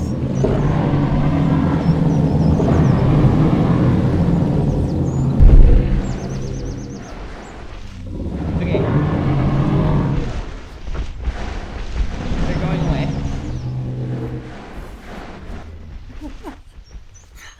We all started freaking out. Okay.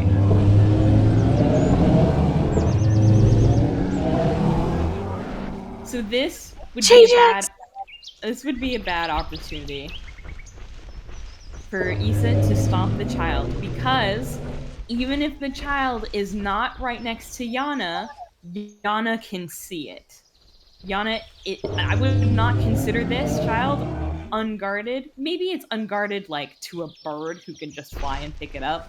Yeah. But to a male, this child is not unguarded because it's actively being watched by its mother. This would be a very bad opportunity for a male to stomp. She is lying down, but when you... Okay. Surely they'll just bugger off, right? No, I think they're... Well, I can't tell. There's only 3 that I see physically with my own eyeballs. Oh, is there gore near us?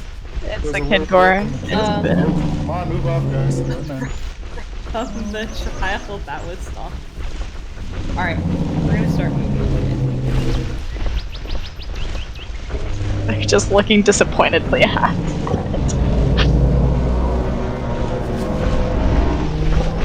Alright, we're gonna move. They might attack.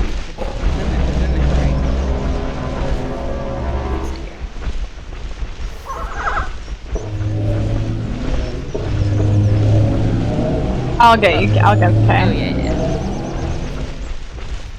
Oh, so, you are... Okay, no problem. So, I think someone asked,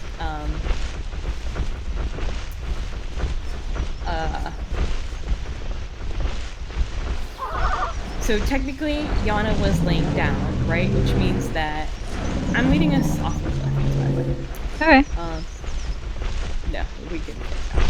Don't use game mechanics to excuse bad behavior. Yes, that's true.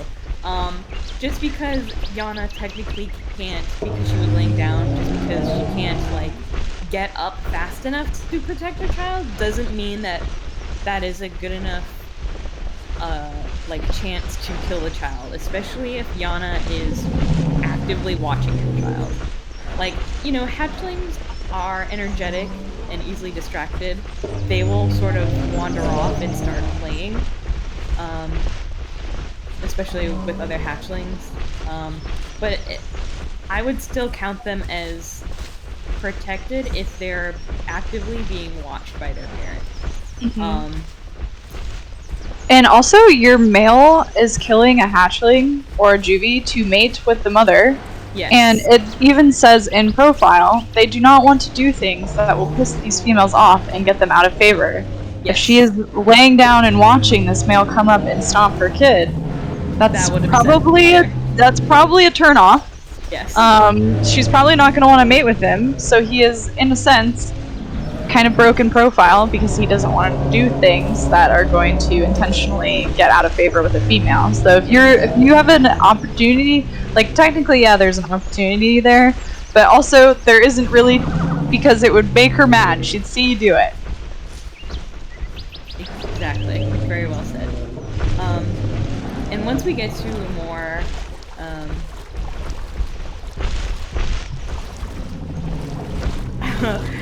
when we get to like an actual rest stop, I can do more like physical demonstrations so you guys can see like physically what is and is not acceptable. I have a question for you, Puppy. Yeah, of course. So it's, and this is a question that I know other people have and have asked before in chats that I've answered, but I would like you to answer it for our fine friends here. People can stomp juvies legally till 1.0, because the rule doesn't specify. But when do you suggest that a juvie is kind of too old to smash, in your opinion? Which is different from the rule, which doesn't have a specification. It's just So I would say, and sometimes it's hard to tell growth, because we're not Megs. You can't just like call someone and see their growth. Like Yana said, actually, around that's a good point. 0.7 to 0.8 is usually when I, as a male, am no longer interested in stomping the child, because the bigger they get, first of all, the harder it is to kill them, because they have a lot more health. They don't die as fast. Say cat. Sorry. It's also harder to kill them simply because it's harder to do it sneakily. The bigger that the child is, right? At a certain point, it just becomes too much of a hassle. And Z brought up a really good point. Around 0.8, you can tell by the calls, the sounds that the hatchlings make, when they're adult or close to becoming an adult, because their calls will be a lot deeper and they'll sound like an adult. So you can use those audible cues as an indicator, right, as to when the child may be a bit too big.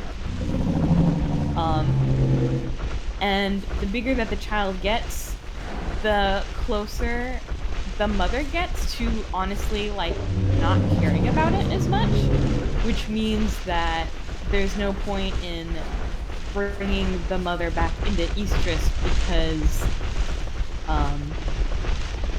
she is already about to be get back into bigger kids. Does that answer the question? Yeah, it definitely does. I think you covered everything. When I'm playing males, and I love child murder, and I like to child murder legally and correctly. I like to stop about when I can't put a decimal to it because I don't, no meg ability. But as soon as they sound old, and as soon as they're too big to kill quickly, and they like fight back, it's no longer worth the hassle. At that point, it's easier just to wait the season out.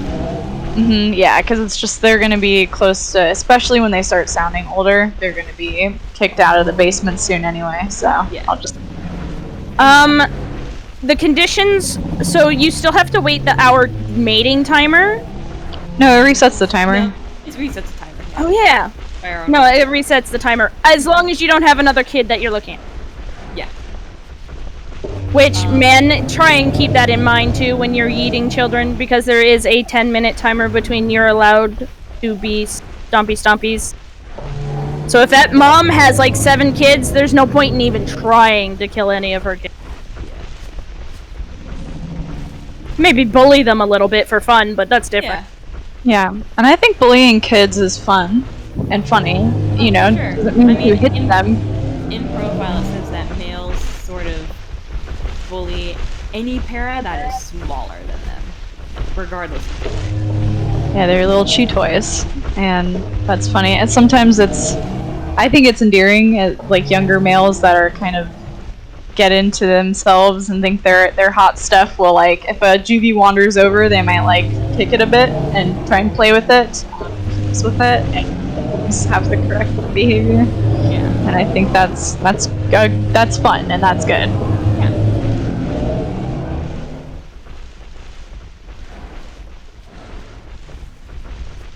So Issa brought up a good point, which is, I've noticed some situations where a kid is out of sight from the mom, but she runs over when she sees the health bar go down on her kid when it's getting hurt. Yeah. So, as is usually sort of customary, like when it comes to like hunts and challenges and stuff, if your para can hear in-game that a struggle is happening, you can run over to protect your kid. If it is far enough to where your para cannot hear your child being hurt, then you shouldn't run over, because you're metagaming at that point. If you hear your child, if you don't hear your child being hurt, but you do see the health bar go down, you shouldn't get up and run to it, because logically your para would have no way of knowing that your child is being hurt. Does that make sense? Definitely. It's like an urge to fight, but it's absolutely, it's like, a worthwhile urge, and I like give your para some trauma. Like, it's okay to lose a kid, and trauma is really good for character development and giving your para a personality, and maybe her next spouse will be super overprotective and skittish and like nervous around males, or that sort of thing. And I've seen players who have really, really impressed me where they'll be sleeping, they can see their kid is like 10 feet from them, but their para is sleeping, and if that kid is getting mollywalloped, they let it happen because their para is sleeping and doesn't know. They can see it with their gamer eyeballs, but their para cannot. Yep, and that's absolutely. And that's good. It's sometimes good to have like a sad situation happen. Yeah. I'm gonna be honest, you guys. There are some, like, quote-unquote sacrifices that you kind of have to make if you want cool realism things to happen. There have been situations in which, like, my para has been, like, sleeping or distracted, and with my own eyes, like me as a real person, I see a predator on screen, but I don't react. I don't call it out. I don't type about it in chat. I don't react at all because my para has no idea that it's happening. Even if that means someone will die because of it, if my para has no idea that there's a predator approaching because she is not looking where the predator is coming from, then I'm gonna let that happen. Because honestly, it's kind of fun also. Yeah, I mean, it is. It is. Yeah, but we're also masochists, so we think it's fun. No, it's true. It is more fun that way because you get more stories out of it. I mean, it sucks sometimes, but also you have to remember, and I think it's even in our and about us, the story you make, the role you play, how you're acting it out, is not just for yourself. Yep. It's for everybody else around you too. Your failure moments will still be cool witnessed moments for those around you, even the ones hunting you. They still matter. Yep, absolutely.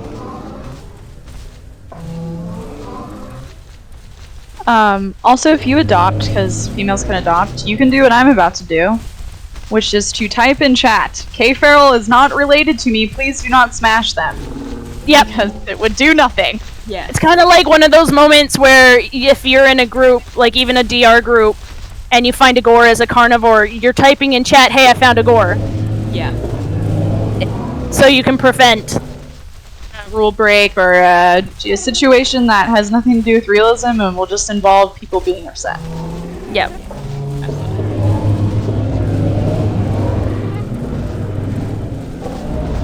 Yep, ask all the baby murder questions. 'Cause I just really want to make sure that people are aware and understand.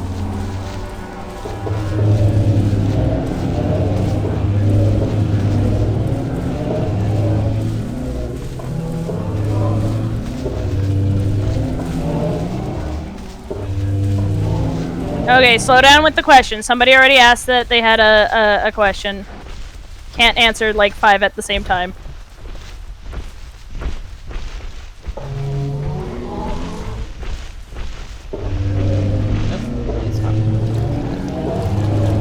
Okay, so I'm gonna ask Dinoman some questions. Okay. Would males be more lenient to related babies that still aren't theirs? Are you talking about like when 2 males mate with 1 female? I think Or- they mean like us, like my sister had a No. baby. And, Well, the question is, and I okay, never mind. This is your class. Sorry, puppy. Go ahead. No. It's not. It's. We're all here to teach. Yeah. You can. I say what like you your want. words. Okay, here's the thing, and Issa knows this, and so does Jay Jackson, so does Puppy. I will always mate with my siblings and/or parents if I do not know that I am related to them, like on my para. If it's your sister's para's kid and you do not know that you are related to her, the only thing that you know that from is metagaming, and you would intend to mate with them anyway, then yeah, their kids are on limits. Like they're stoppable because you want to mate with the female para. If you have no intention with mating with them because they're related to you, then you would leave that child alone. Yeah. Yeah. There are certain situations in which you will know someone is related to you just because you literally, like, your parent literally witnessed it. But a lot of the times you won't.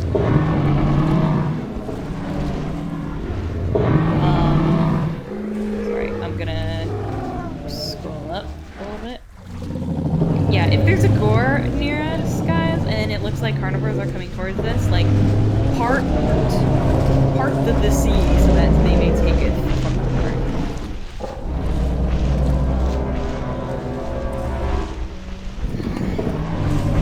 Okay, try not to type in chat again too much because I'm trying to read questions from there and I can't if the chat keeps going. So would males be more lenient to related babies? No. It's also, animals are very selfish. Your genes specifically are the ones that you want to pass on. Okay, what are we calling? Okay, a single meg. No, it's a mega raptor. We don't fear a single mega raptor. So we're just gonna move away from it so it can happen. Yeah, let it get to the gore. Just yelled at Jay Jack. It should. Puppy! Notice me, senpai! What? Keep trying to show you my child, but you keep walking away from me. Sorry, I'm trying to teach you. Wait, look at. Oh yeah, that's a cute baby right there. Oh, hold on a second. Wait, puppy. Yes. Crix, you forgot to do something. You messaged me, but you didn't message puppy.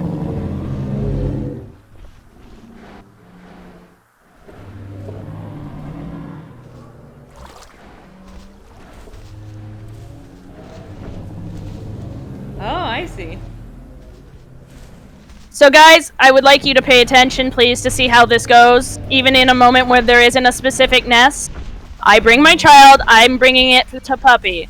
Look, is baby.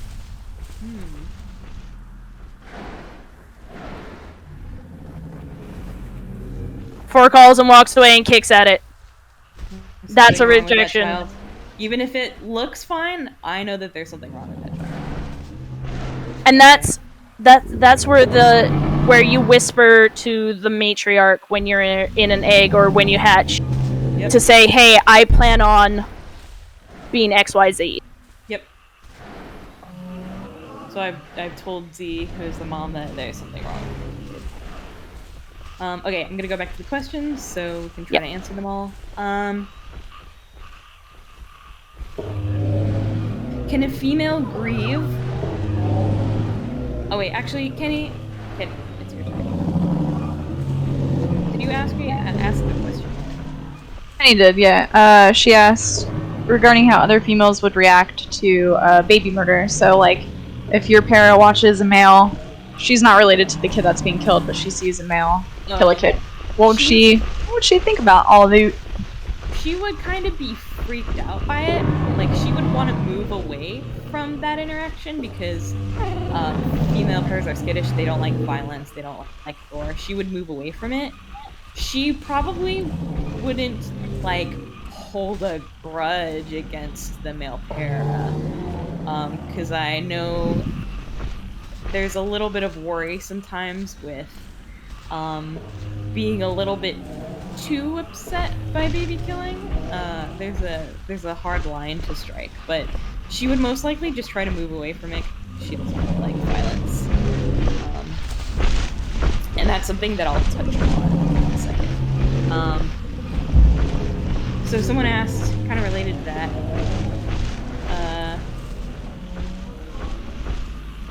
could a mother grieve their baby and sit near the body? You can absolutely grieve your child. You would not sit by the body because gore is on our fear list. Males don't fear gore, I don't think, but females absolutely do.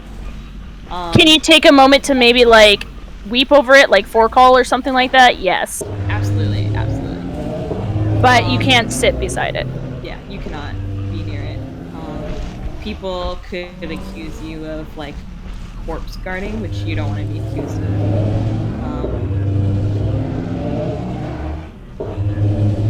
Could a female that sees a baby getting too far away and a male approaching it, could she go over and kind of body block the child from the male? You mean like an unrelated child to her? I see. That is a good question. Technically, by rules, you can. So here's how that's happened. By rules, you can because they're poly, so they can protect things within their fear list, and that male would be within not being in the fear list. And secondly, I do that the same way I do my males with their related calves. I play my females near-sighted with calves that aren't related to them. So if it's happening near me, yeah, I'll probably say something about it. Depending on my pair's personalities, some will. But if I was going to, it would be close to me, and I'm not going to run out of my way to do it. Yep. And you are fully allowed to have some personal thing in that too. Like daughters will probably be a little closer with their mothers or sister siblings that they were in the same clutch with, or even maybe some of their siblings that they have since witnessed grow, right? You can have a variance in that as well, because if you're hovering near that female all the time because she's your mom, your sister, or someone you bonded with, you're more likely to expend that energy for them. But again, not at the expense of yourself, right? Baby!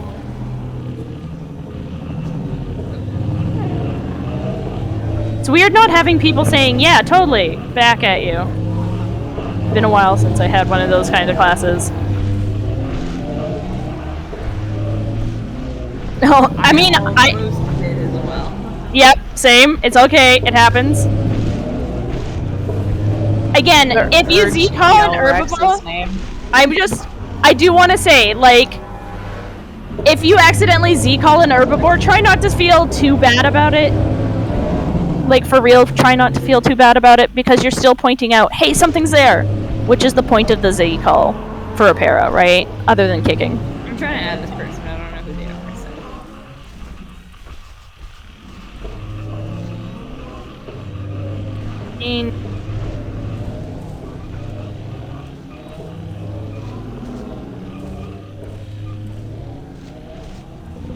Okay. Can a male get downtrodden by lack of babies emerging from eggs, or is that mostly a female thing? It can be a little bit of mix of both. Like, he can be a little upset because, you know, maybe he's not producing, blah, blah, blah, blah. But I don't think he'll be as downtrodden. You can still act depressed and things. Like, my male, he lost his first kid to an attack. And he was depressed for a little while because of it. But that's like, I failed in protecting, kind of. And then, you know, the moment his brothers were starting to play with him, it was like, what? Play? Yeah! Short and simple. Mother-sister bonds. Can a mother's grown daughter perhaps take care of her younger siblings and protect them? Within the poly rules. If it is against your fear list, you do not. Because poly females are allowed to protect any hatchling or juvenile in the group, as long as it's not against their fear list. Does that make sense?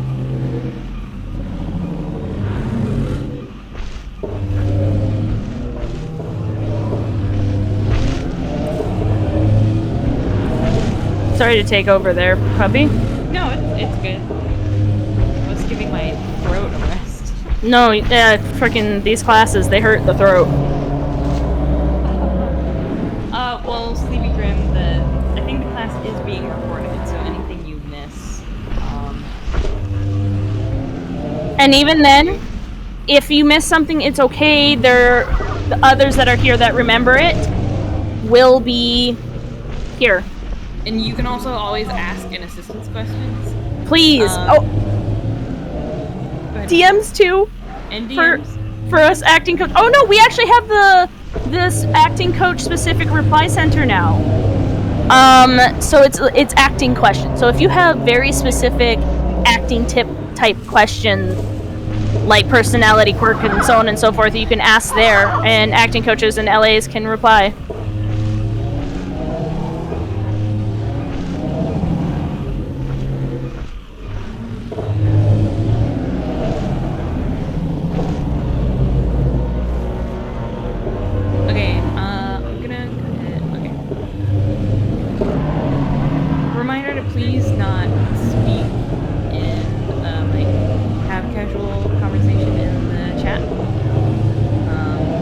Yeah. Different questions, please. And not like game mechanic questions, like profile questions. Sorry. Mr. Smirk in BC.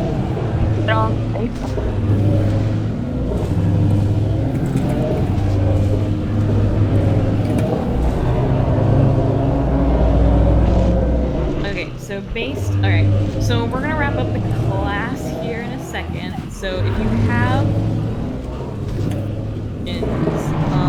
I'll take a look in Bob event chat as well. Actually, if you have a question, you can use group chat or Bob event questions. The Bob event chat is probably a little bit better because then there's not like a chat that I'm having to scroll up. Yeah, please in Bob event chat. That's the best place for them all. So Base asked, while running from a threat and a female has a kid, are males allowed to kill a kid that's slacking behind a bit while the herd as a whole is being chased? Your focus isn't on that kid. Yeah. I would say, like, you're asking if it's allowed. Like, there's no rules against that specifically, but you have to realistically ask yourself, is your male gonna be worried about, you know, a rival male's kid that's kind of lacking behind, or are you gonna be worried about your own life and the acro that's changing? Because I feel like you would probably be a little bit more worried about that. Here's where I, as a mod, get a little skeptical of that scenario, because while it doesn't say explicitly there are rules that would say you could be getting close to mix packing friend, because if you're an official hunt and you're taking that time to kill a kid, you're ending a hunt that should have been challenged for ? And also dropping a body during it.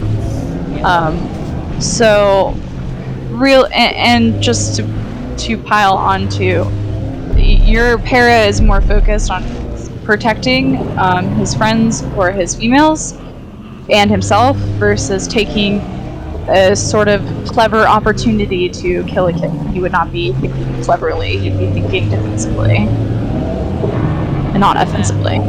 That's a really, really good point, and I'm really thankful that you said that, because you trying to drop a body while a hunt is going on is not typically. Oops, sorry, Kay.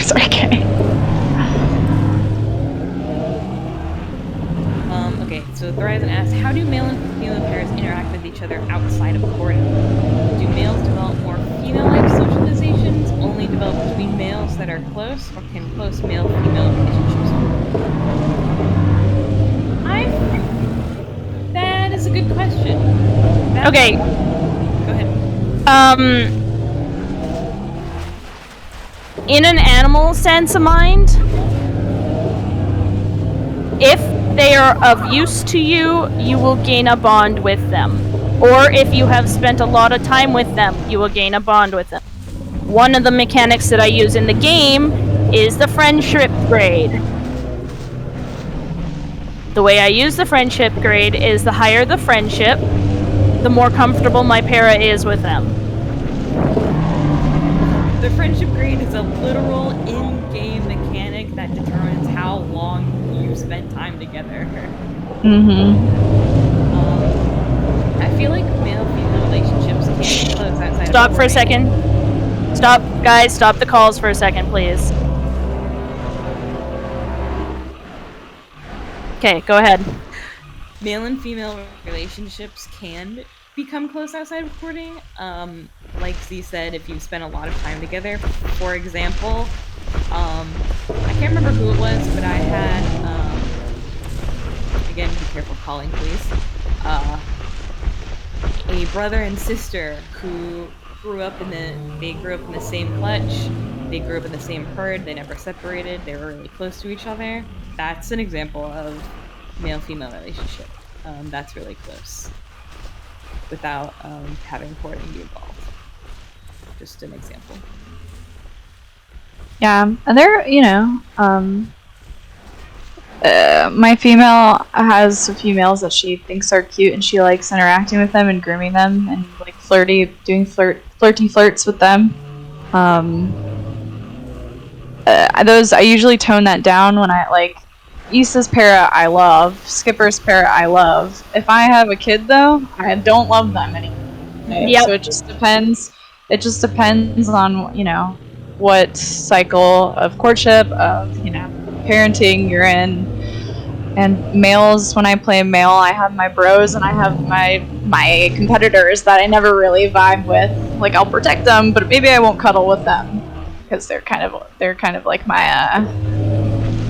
my competition, certain males. So it just depends on your pair's personality.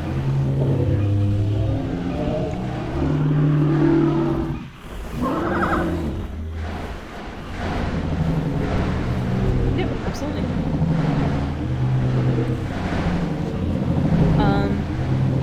Even a little bit further than that, like, that's kind of like a roundabout way of asking, do you're gay? Yeah. Yeah, they can gay for sure. Why not? But the protection rules still stand. Yep, protection rules still apply, obviously. Yeah. You can't protect your lady pair, or you can't protect your girlfriend. Yeah. If you're a guy pair and you have a boyfriend, you can protect him, but yeah, lady, unfortunately, you gotta use a male for that, which is fine, because then you can say, oh, my girlfriend won't die, because I can use this guy to help protect her. That's nice.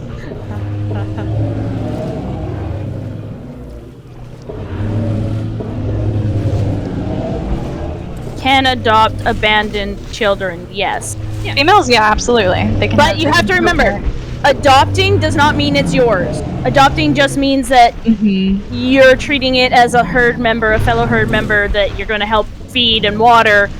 But at the end of the day, if an acro's chasing you, goodbye. If a Megpack is chasing you, goodbye. Things like that. I'm gonna stop here. So male parents would not adopt because male parents don't care. Maybe, and you can think about it like this. Maybe let's say that there's a male parent who is like 1 point, like he's an adult, he's a sub-adult, but he's very fresh. He's much smaller and younger than all of their bulls. Some males can like quote unquote take him under their wing and like teach the young male how to wrestle, how to chase, how to be a good male. You can do that. Yeah. Two males won't take like a 0.1 hatchling and like take care of it and bring it to water and feed it. But you can have like relationships, I guess. Hopefully that answers the question. Is that the end of like mentorship? Yeah. Yeah. Is that the end of the event VC question? Looks like somebody's typing in there. Alright, get your last minute questions in now because we're gonna wrap up the class. 5, help me now!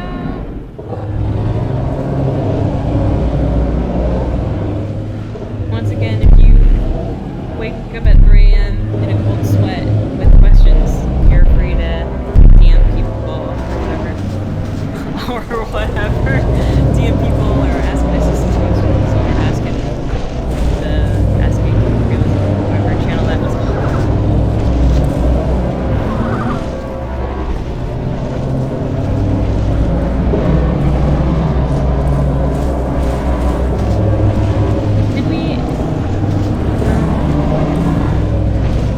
I'm just getting them on the move before we starve.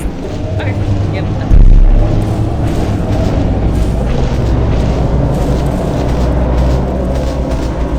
Alright. Once you've encouraged the one call from the mate, Matt, it's just back to the normal calls after that.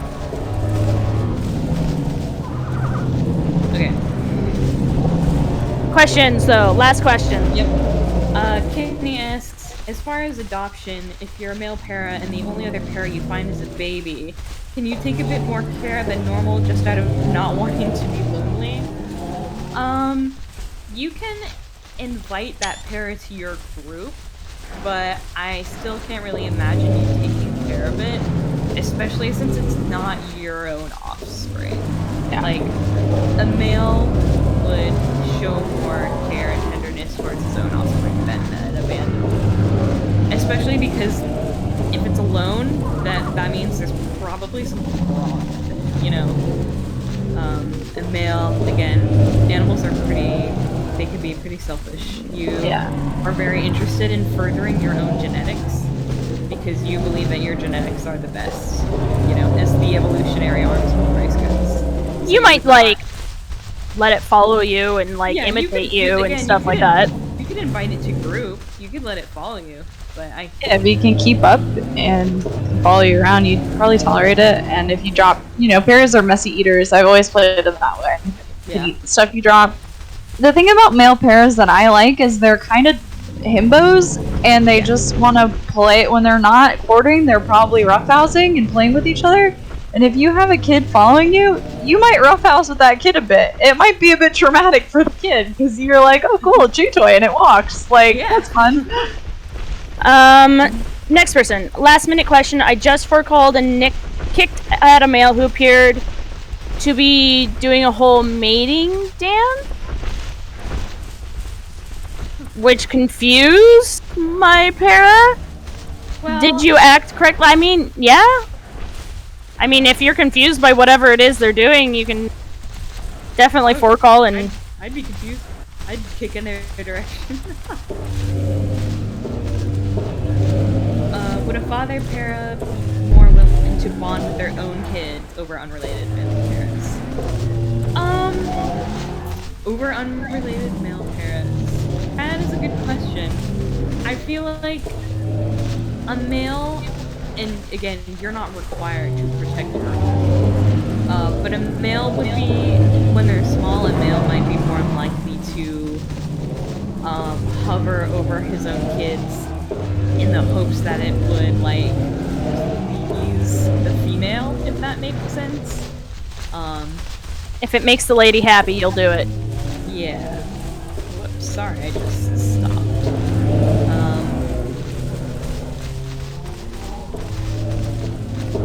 Sorry for pausing my chat, just despairing. As far as that goes, you would still have like a, probably, depending on who it was, but you would still probably have like a good bond with your fellow unrelated adult bulls, because you might be in a situation where you can actually protect each other. Yeah, if that makes sense.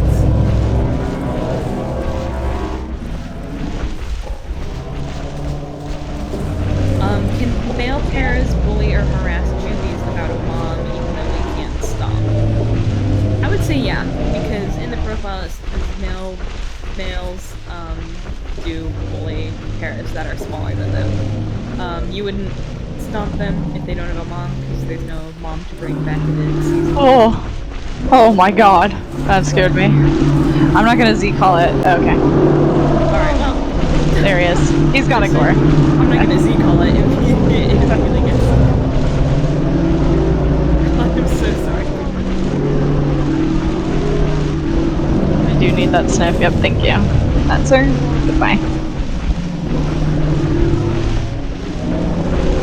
I didn't realize how bassy they were. Oh, Kronos, they're super bassy. Their calls are scary.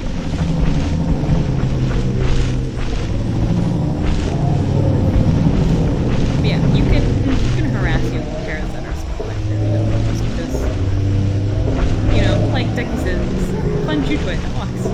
Yeah.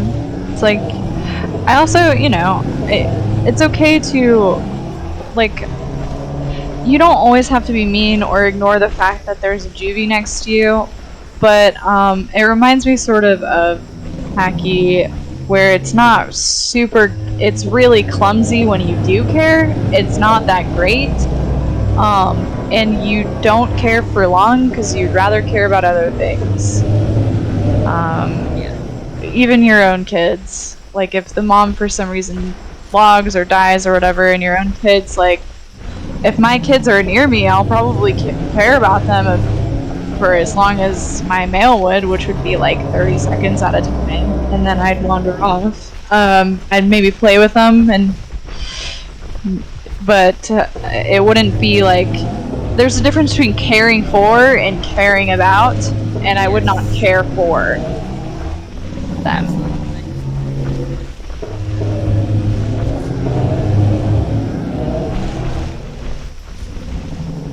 Okay, I think that might be all the questions. And if you have more questions, again, assistance questions, the acting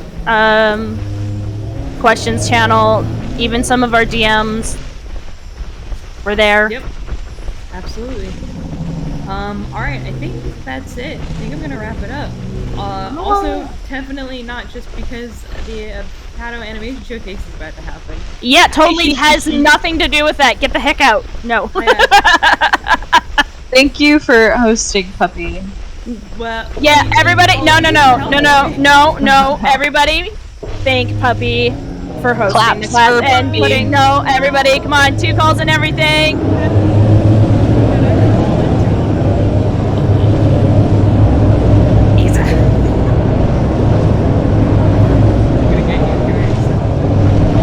Thank you all. I really appreciate it. It was an absolute joy to